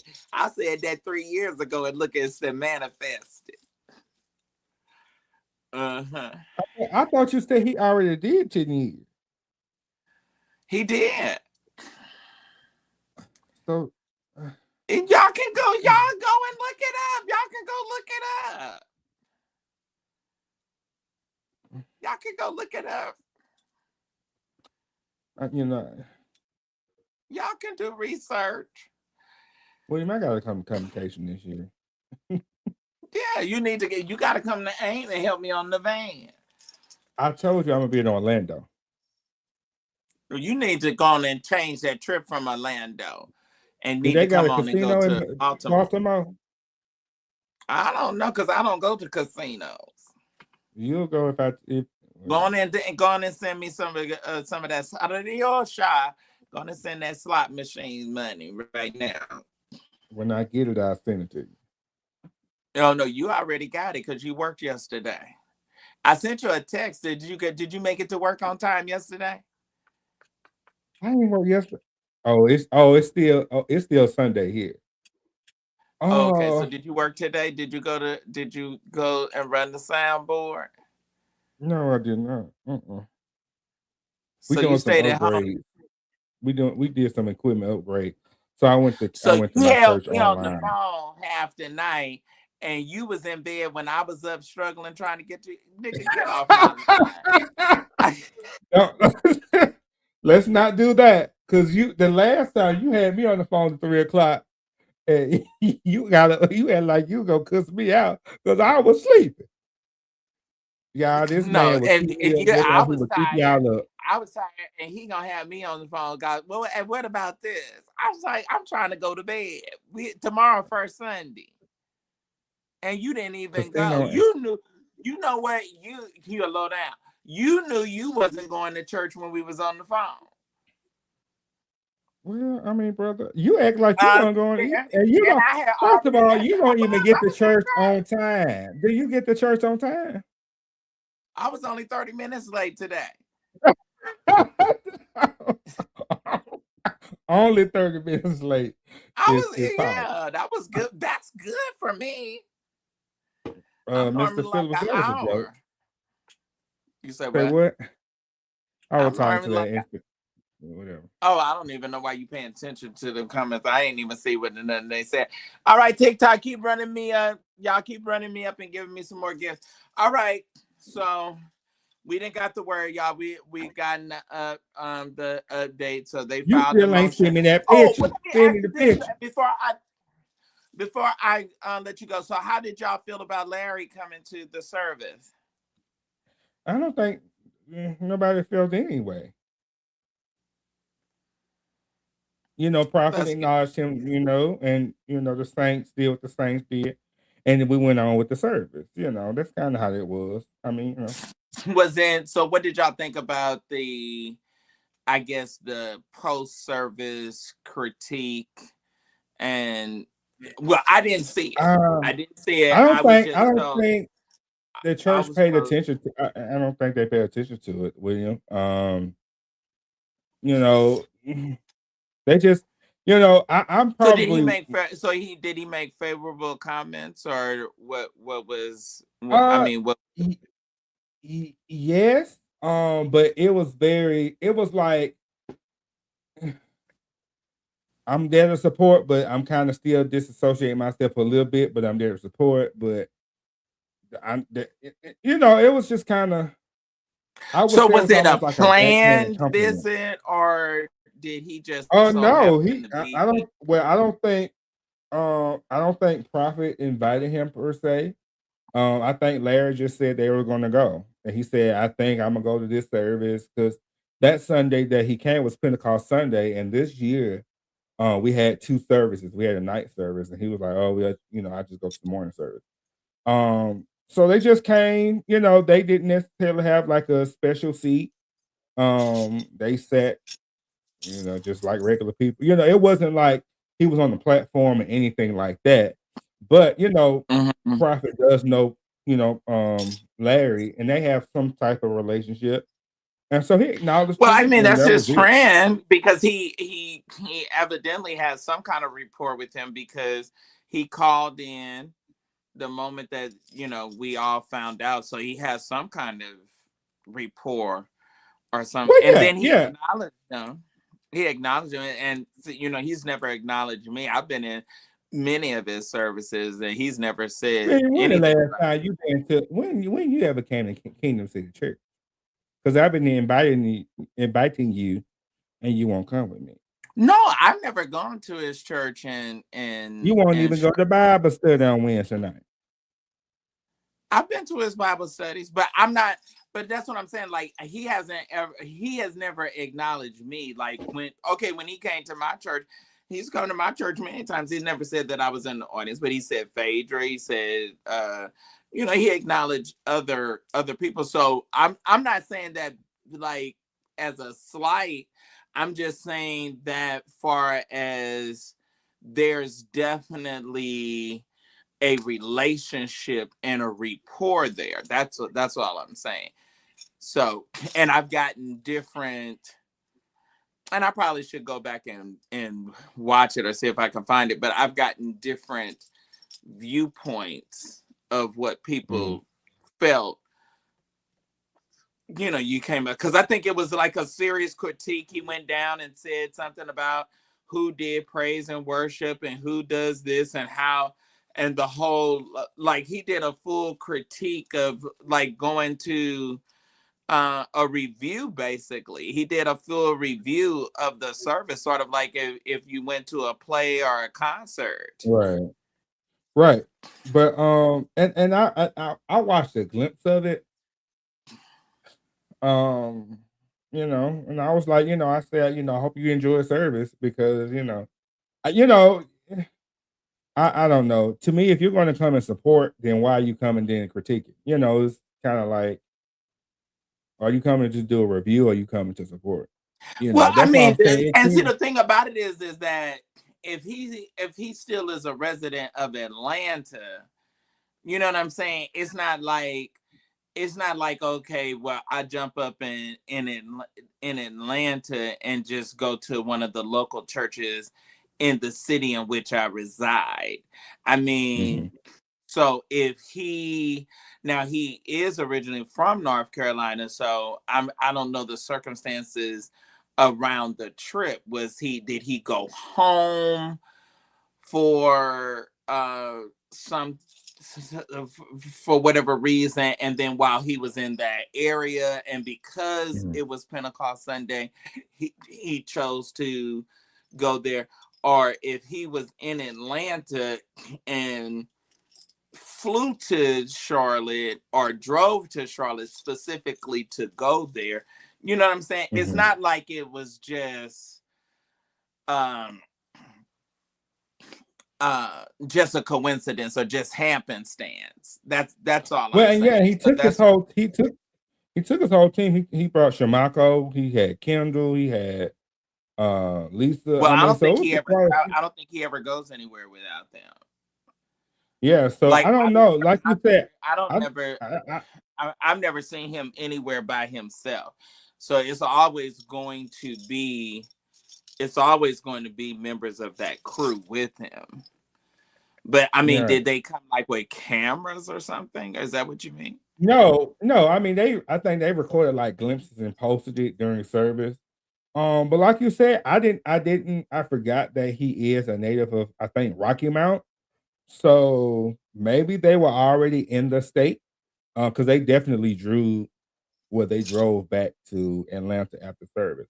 So maybe they was there and on the way back, they went. I don't know. I don't really know the details surrounding that. Um, Well, I mean, he's from North Carolina and certainly pastored a church there for 20 plus years. right. So yeah, so I mean that's definitely a fact. So what I'm saying is, all I'm saying is, and because I know this is going to be taken all kind of different kind of ways, and they're gonna break it up and chop it up. All I'm saying is that it was some type of planning or preparation to go there. However, if he just happened to go home to see Mama and them, and then decided, hey, me and my crew, we're going to, we're going to visit uh, um, the church, Right. on our way back home, Mhm. then that's sort of different. But if you were in Atlanta and you specifically went up there, then okay. Y- So were you going for a Yeah. story? I think it's kind of like a little bit of both, and check the climate, kind of feel like, fill it out and see what on an inside basis of what the feel of it was. I was just interested to know and to see how he would have been received. Yeah. Like I said, I mean, he acknowledged him in kind of in passing. It wasn't, he didn't make him stand or anything like that. Prophet has a way of he was being comical. He said, I think he said, I must have a great anointing for him to show up. Something like that being, I won't say shady, but just being comical in the moment. But then you had, Genesis Warren. I mean, you had quite a few people there that he acknowledged. So they didn't necessarily just Oh, call him Genesis out or was there. was it? Oh, okay. So Yeah, they definitely plan to go up there because Genesis and Larry are friends. So that sounds like that was a but see, plan. Genesis was sitting on the platform. Larry was not. That's why I didn't correlate because I think Genesis they probably talked. Yeah, you're right. But that Oh no, Genesis no, was no, on the absolutely. platform. I Yeah. without even talking to her or without any knowledge, if Genesis was there, they planned to be there, But and Genesis I'm was there sure. today. and I'm sure that Brian knew that. I'm sure she probably told him and knew that Larry was coming. Yeah, but So, she was at you church know, today, actually. So yeah, she's more. I think we have I think the church has a level of respect for anyone that comes through the door, whether they know what they did or not. Because Prophet just built that standard. You know, we're not gonna dishonor a leader, whether they came and no matter what they said, you know, you just gonna treat them with honor. So, you know, again, oh no, I I don't don't think. believe that. I don't believe that. I don't What you believe that. mean? What you Just what I mean? said. Just what I said. Just what No, I Prophet said. has built a culture of honor. Now, we're It people. depends So on. if you It slide at depends. my leader, No, it I'm depends gonna on feel who strike. It depends on who dot that door. It depends on who well, dot you're that right. door. You're right, because some Now, people know not to oh come yeah, in. now I know. But Oh, I know I'm right, and I but know that some are not even going to be. Some people are not even going to, based upon what they have said about him, they're not even going to step foot. No, because see, it's certain. You got to know culture and you got to know church. See, Mhm. that's not like me saying the stuff that I said and reporting the stuff that I said about Eddie Long and then still going to New Birth, which I did several times during that period. That's a very different situation. See, y'all function, first of all, y'all an independent entity. I mean, it's night and day. It's night and day. Mhm. I don't want to even use the whole term or the idea of cultish, but you Mhm. know, something you baby, I mean, y'all have a tag dog. Your pastor used to have an attack dog. So somebody That get was drug out his. that back That door. was his out, pet. out of please get drug out of that back door back there in that back parking lot where them tires and stuff is back there in that backfield, and you'll never see or hear of them again. No. The right ones know. They know they wouldn't even go. They wouldn't even go. No, Well, no, no. and that will be of their own accord. But what I will say is that, I mean, why would you, after you dog the person out so much, why would you want to do that? Like, it's this guy, you know, bless his heart, Rabbi Warren or whatever. He talks about Prophet every day. It's something he said he's praying against the man. So I don't know, might be doing some warlock, you know, I don't know. But ACC, go there. Okay. Let me turn these comments off because I don't want to get, you know. But every church has a certain culture, right? You gonna have William. I told you when I saw you at my bishop's funeral, I wanted to jump from the balcony and tear your head up. I said, how did this nigga come in here? And he done posted the pictures on his website, you know. And I was mourning, I was grieving. Ooh, you know, and you had It that was a big lot of wide brim people. hair. That was a very, you know, that whole story. And I probably should really do a book about it. That was that was a very, believe it or not, that was a very, very painful time for me. Like that whole experience was painful because I worked there and I knew him. I mean, you're looking at the person that came up with the idea for him to go into the dome on Easter. That was my creative genius. So it was not it was conflicting. It was difficult. It to have someone that you love or that you really like and you have a great esteem for, but they have this very, very terrible vice that was unresolved. And I really believe that there's a spirit that's attached to that church because I mean, you had Kenneth Samuels that was there before him that later came out and now has an affirming church and is now married to a man. So that whole idea was some kind of way attached to that place. And that was so that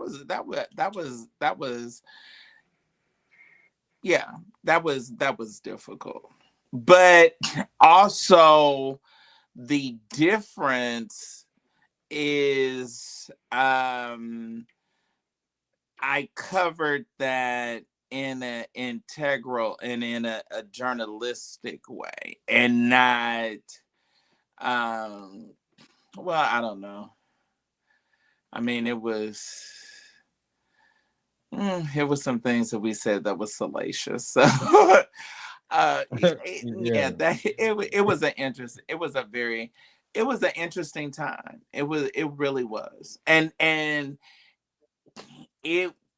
I still to this day, I think it's a lot of people that was never resolved.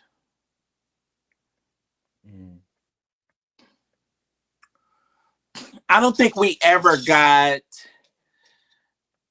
We even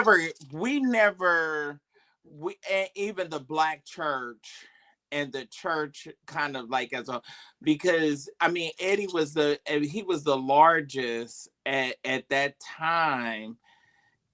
I mean, you had he buried Coretta Scott King. I mean, Barack Obama, that funeral, you had what, 4 living presidents in that building. And that was history in the At church. one time, Yeah. I mean, that we had to be bused. We left our cars at the Civic Center and took VIP state trooper escorted buses to New Birth. Like, you were security checked and invited, knew that you were going to that funeral far away before. It wasn't like you just was gonna get up and go. Not unless you was standing outside, and and it was cold. That was a winter day because we had on furs. So, Well, William, you have on a fur or something. No, I don't. But that was Yes, just that was like the pinnacle. That happened at the pinnacle of his ministry. Because it was very easy. 8:00 in the morning, it was very, very easy for New Birth to clear $30 million in the offering. That was very, very easy. I mean, that's what you have. You have to raise $250,000 to have an armored truck come, and then you had on Sunday armored trucks coming to New Birth twice a day. That money was going straight into to the feds. No. It was that place was a very serious operation, and probably I don't know if that'll ever happen again. Honestly, I don't think so. I mean, I don't know if that ever happened. I don't know if anybody, just like I don't think it'd be anybody as famous as Michael Jackson once was. I don't think anybody will ever reach that level of fame again. Yeah. I think it's highly unlikely. Well, Bishop was definitely one of a kind. Yeah, he was. He was indeed in more ways than one. Yeah. I already got this nigga in the comments coming for me. Don't. Right. He was. That's a good way to describe it. He was definitely one of the. He was Dick Tracy, baby. That was his alias. I wonder how Lady Vanessa doing. I wonder about her. Do you? You know what? She doesn't even really cross my mind. Well, she wasn't like Taffy, that was really in the limelight, like Creflo. Lady Vanessa was always in the back. So, Yeah. Yeah. You know, I wonder, did he and Jussie ever really get their issues resolved? Him and who? Kearney. Kearney. Oh, Jesse at Kearney. New New Mercy. Mercies. Yeah. I think Because see, think the so. thing about it is we brought everything. See, the whole thing with Eddie was so complex. See, when the rumors started,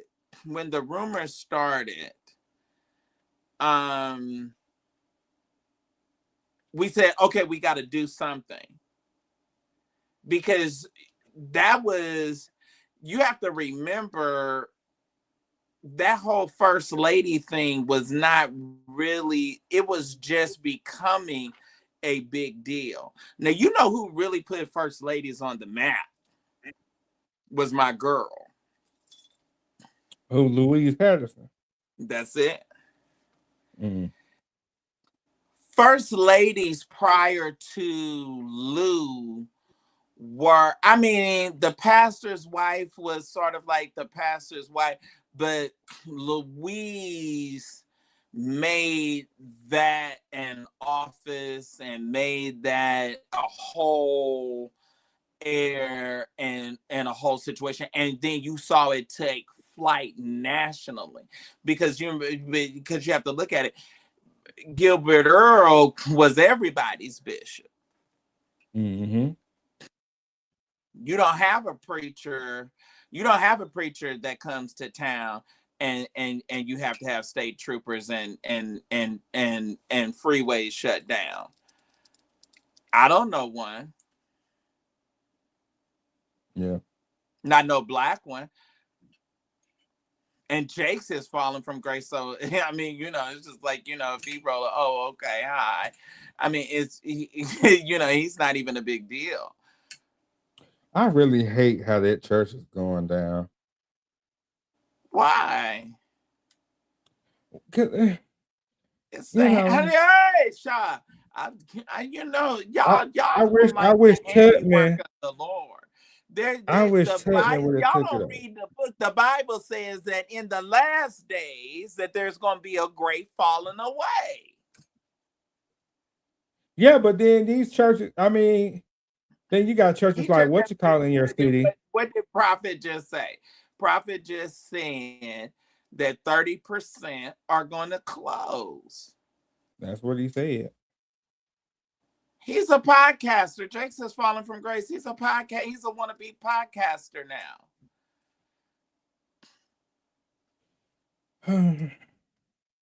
Y'all don't like the truth. Oprah's a podcaster. Everybody's doing podcasts. They didn't fail. Well, I mean, because for one, that's the way. I mean, because who has cable news? I mean, who has cable television? But what I'm saying is not only that who doesn't have cable news, but who that no one is that kind of pinnacle, or no one is that kind of that kind of Johnny Carson, that kind of what was it back in the day, the old white man that had to show, oh, you was a big deal when you made it. No one is that. And then the people that were, you have to understand that that you are clear. And I know y'all, a lot of times y'all idolize and y'all really like these people, but you have to be very clear. I mean, Jake's did a lot of treacherous stuff.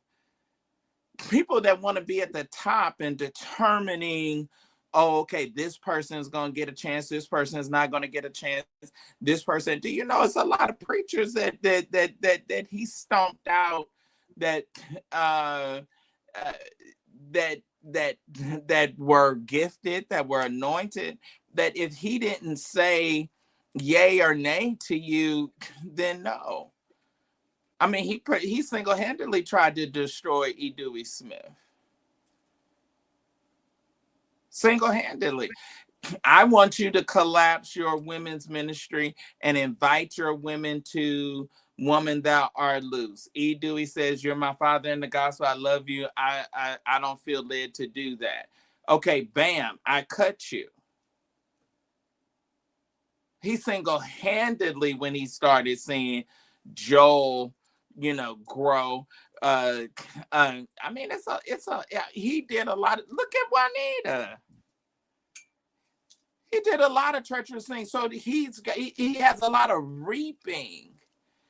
The Bible says, cast your bread upon the water that it might return to you not many days hence. So now that you're seeing that his reaping, no, you're not no authority. The Lord gives and raises one up and raises one down. And then a lot of y'all didn't even look and pay attention to why did he leave Charleston, West Virginia.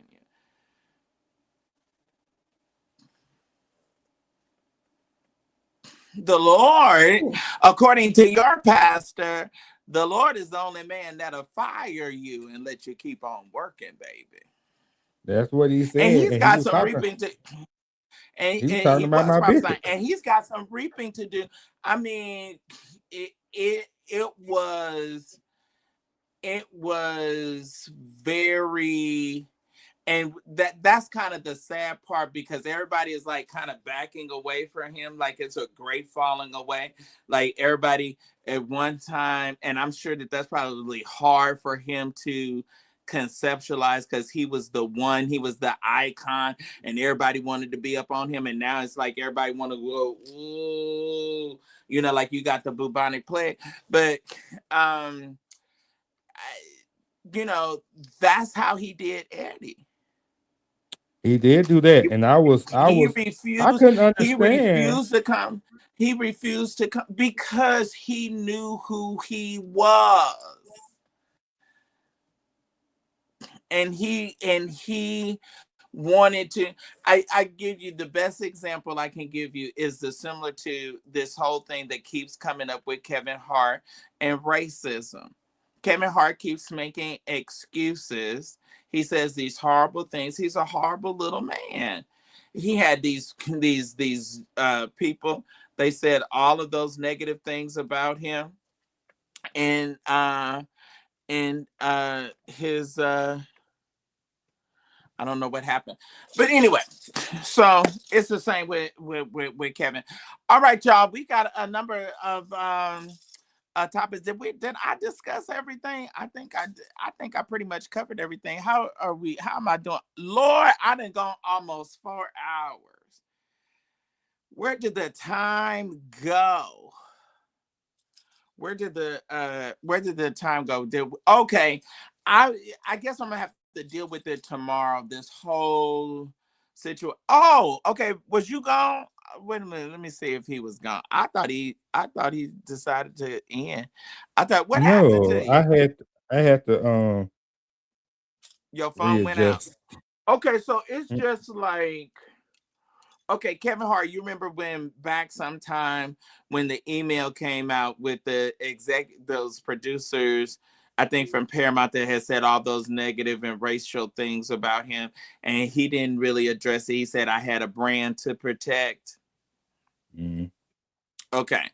And so he protected his brand, but when it came to the whole situation about the whole remarks that he said about same gender loving people, he kind of doubled down on that. All right, so now you have this guy that dies that was unalived in a most hideous way.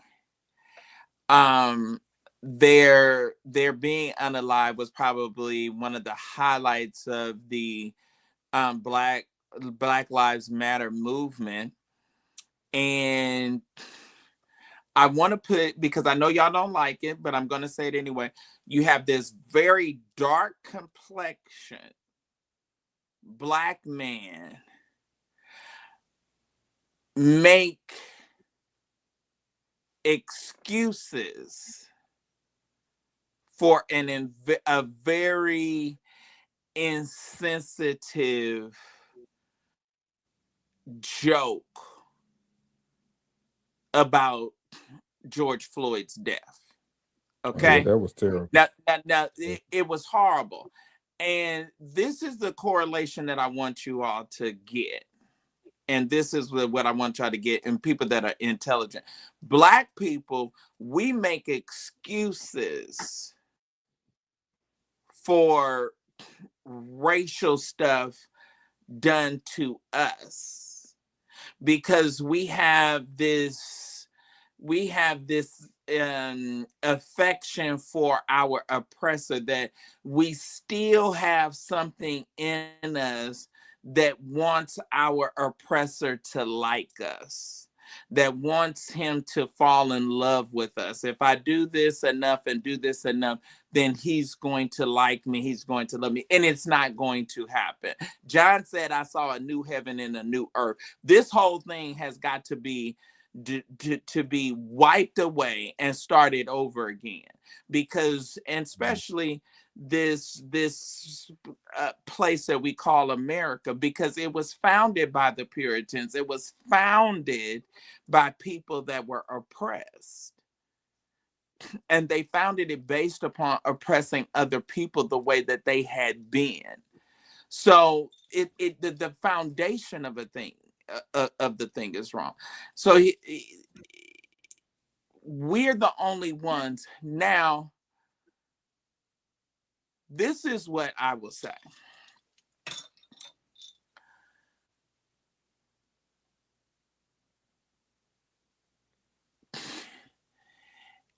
If a Black comedian stood at the roast, your mic is giving me feedback. If a Black comedian stood at the roast of a Jewish comedian,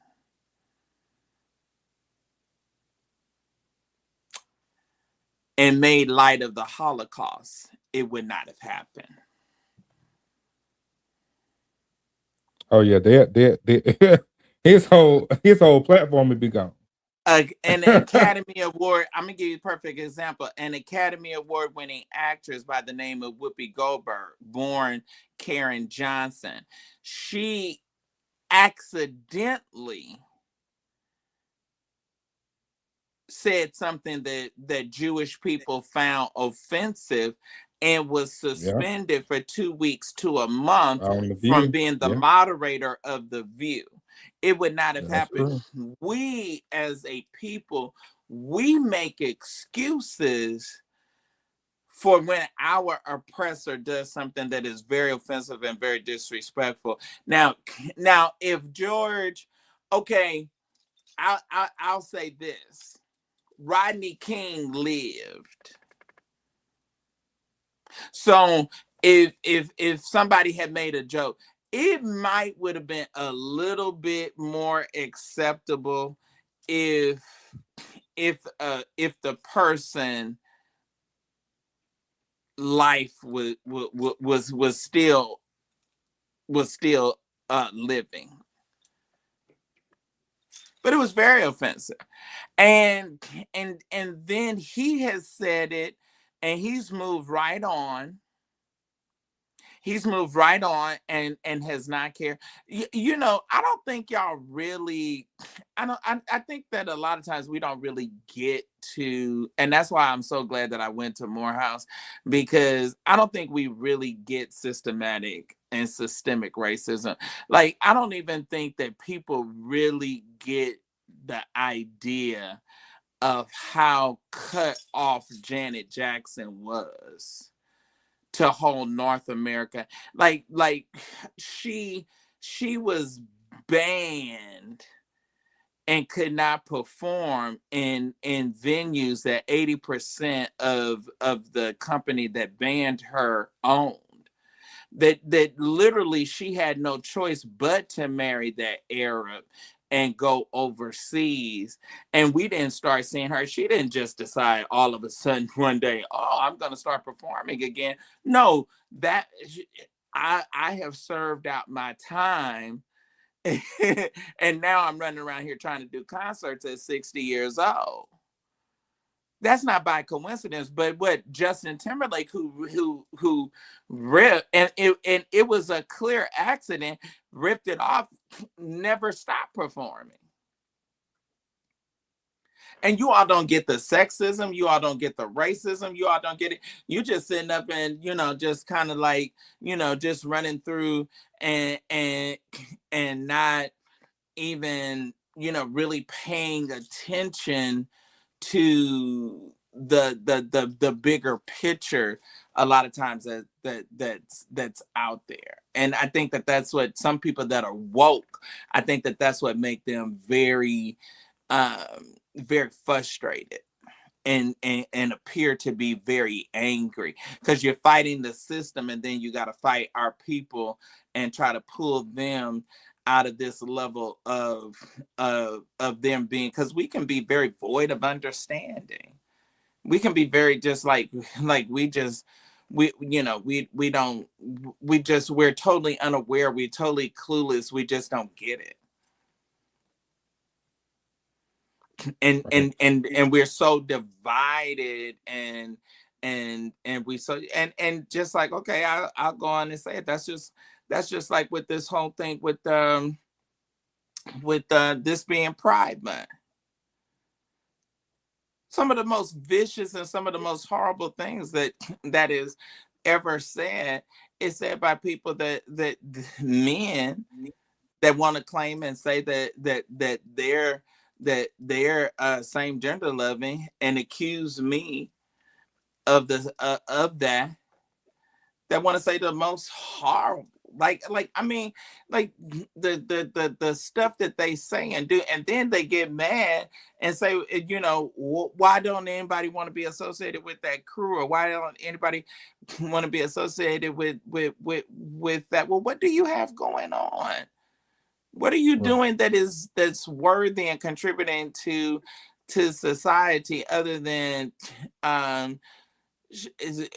posting a picture of your scantily clad body and this hypersexual suggestive stuff? What are you doing? You hate and fight each other. You're every time you see something on social media, they having some kind of brawl, they having some kind of fight, they having some kind of, well, what are y'all doing? Y'all beating each other up. Y'all got to beat each other up, and then y'all got to beat other black people up, and then y'all got to beat the white folks up. I mean, like, when y'all, who want to be associated with that? They literally just like go out of their way to destroy each other, and then they don't like it when you say it. Right, that's true. They don't like it when you call it out. I'm gonna call it out. I ain't gonna stop. I'm sitting in of all places, the last place on the planet Earth, in the 15 years that I've been talking about Black church. It would have made more sense if somebody would have jumped up and tried to attack me at Eddie Long's funeral than it would have been at a same gender loving church with the bishop of, and then you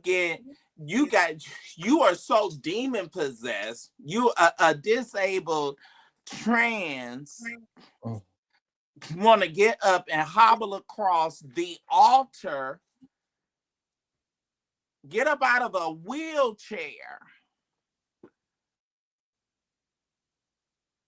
And I'm sitting up there shouting, and they talking about, I'm totally oblivious. Then they lie and say, oh, look, no, they was getting me out of there, because if I had gone in that, and if I had gone down in that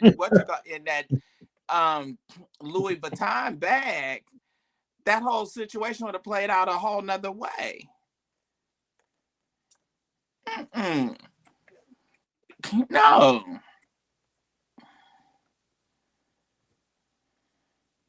Oh, and I'm glad they opened up their church now, so we can finally get them served. Wait, is that the one that got the church safe house Oh, yes. But let me tell you something, baby. Every closed eye is not sleep.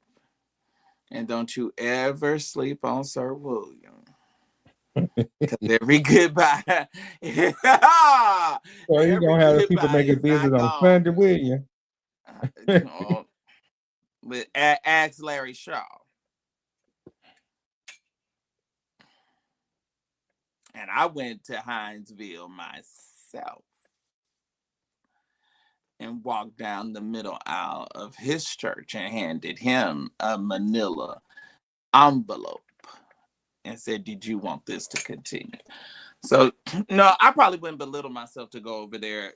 I don't do storefront I'm churches. gonna say, brother, don't But do no. that unless I'm with you, because I know, they might want to get the fighting in, and No. I don't want That I mean, that would that would definitely probably be no. This would this would be sheriffs. Yeah. This would be and I'm just saying it like that so that they can know that you will never rest like that just because you think that it's been simmering or quiet temporarily. No. Trust me, you will pay. No, so that no. But my point is just that I mean it was bad. Courtney Jones had a large same gender loving group. I mean, it got so bad where ex-lovers were coming to the church to ambush their ex, and then it got so bad. I mean, like they literally had to check bags. They literally had to check bags. Courtney Jones at rehab. Montez. Oh, that's what I know him. Well, he changed his name once the girl had posted his new picture. So he dropped the Courtney Jones page and then started the whole C Montez when he came back, when that whole debacle happened. But what I'm just saying is, I mean, he's a whole nother story and situation. But what I'm saying is, the point is, I'm making the point about the community, and what is something. And then I guess it may be maybe a socioeconomics, you know what I'm saying? Maybe I don't know. I haven't necessarily looked at it and examined, because maybe the more sophisticated and intelligent and elevated demographic of that community. But I mean, but it's just like, it's always something. Like, I mean, you always on social media and you see something horrible at Bulldogs. I mean, that guy went into into the trunk of his car and beat another guy in the head with a baseball bat over a parking space. I mean, like, who behaves like savages like that? And then they don't just like fight. You know what I'm saying? Like, the boys in the hood just going. I mean, they like brutally. Oh yeah. You know what I'm saying? Like, they want to like brutally, physically, get to the point of harming. Yeah. And so that can be, that's, and I'm not saying that everybody's like that. I'm just saying that maybe they get and then just like you just saw the stuff from DC and stuff, you always see that. You always see that. And so before everybody be like, oh, it's not like that across the board. I'm just saying that, that part, gets So anyway, Brother, let's wrap up the show. I'm getting tired. I know it. I'm going to let you. I can't believe I've been here all this time. 4 hours I'm and 3 minutes. 4 hours and 4 minutes. This is crazy. I don't know where it goes. It seems like, time flies when I have to. But I had to make up for being gone. So anyway, basically KCC is intact, and you all are hoping and yet praying and believing God for a miracle for your pastor KCC is to going not to be have well. not have to turn himself in or surrender to authorities. And we'll be waiting to see how it all unfolds. Yeah, and I can't wait. I can't wait for us to officially be church members together. I'm glad that you said William, that. don't start. Okay. Don't start. I just wish they would go on and make some kind of decision. Like if it's going to happen, start making provision to do, you know what I mean? Just I don't know. I don't know. I know. Well, we're gonna see. We're gonna see. Well, maybe and then maybe they're just waiting because you need to see, if he really yeah, I think that's probably the biggest caveat is that I think it would be more solidified if this wasn't a thing. So that's kind of like the wrench in the plans. But personally, I think it's going to happen.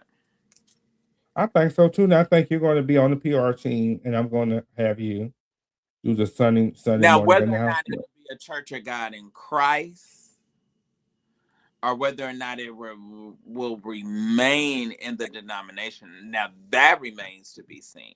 But far as I get the feeling that for lack of better terms, I get the feeling that that's pretty much a done deal. I think so too. I mean, I think it's a done deal. So and I think that they're probably just kind of figuring out how are we going to just like actually formulate it. But I think it's a done deal. I really do. But I think that I somewhat agree with that. Yeah. So you can't be 30 minutes late because I'm gonna need you to be ready to do the announcement.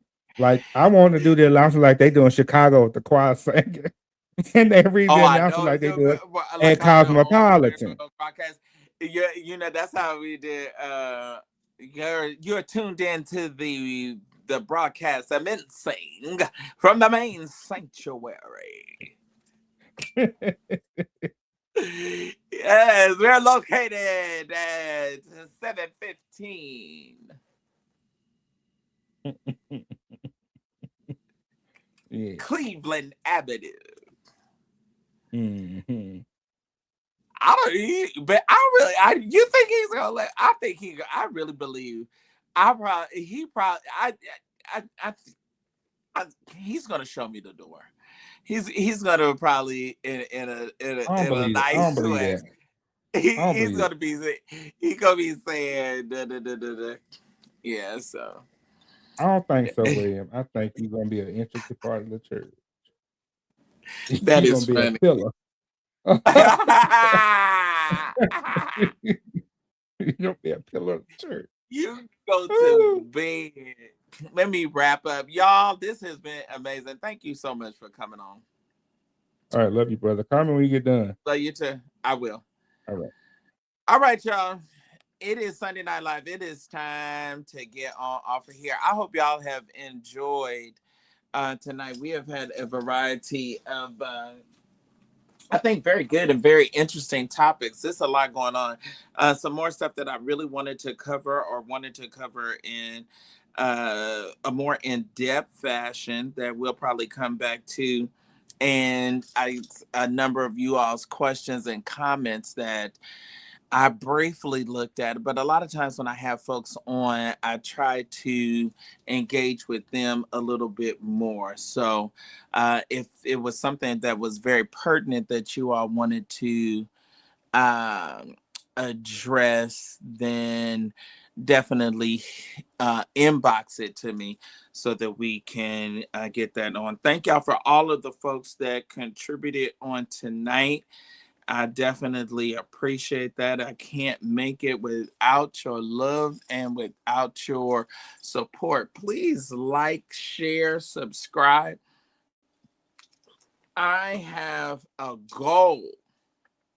I have a goal by my birthday that I want to reach. Also, if you're interested in being a moderator, Mother Janice, it's a couple other people. I think I'm gonna have to get some of my deacons on there and some of you others that we want to also add to that whole moderators list. All right, church announcements. Reverend Jerry Black, Beulah Baptist, by way of Little Rock, Arkansas, has been discharged from the hospital. You all know that one time his late wife, Glenda Black, was a dear mentor of mine and was quite close to her, but he is back home. What else did I have? I had some other stuff, but anyway, if we ain't covered it by now. All right, y'all. If all minds and hearts are clear, if everybody will rest on your feet. Let me see what is going on over here. How did we do on likes over here on TikTok? If y'all can run my numbers up, if everybody can share the live, share. Also, make sure that you follow me. Make sure that y'all follow me and subscribing to me on all social media platforms.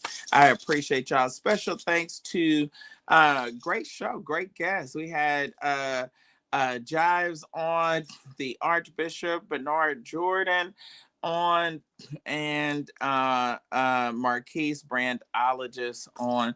So we covered an array of good topics. All right, y'all. I am out of here. Don't forget to like and share, subscribe, all that good stuff. I'm saying peace. I'm out. You've officially been choked by the bow tie. Uh-oh. Let me see. What does this say? Oh, you remember? Hey, hit me in the inbox. Hit me in my inbox if you have something that you want to say or want me to expound upon that.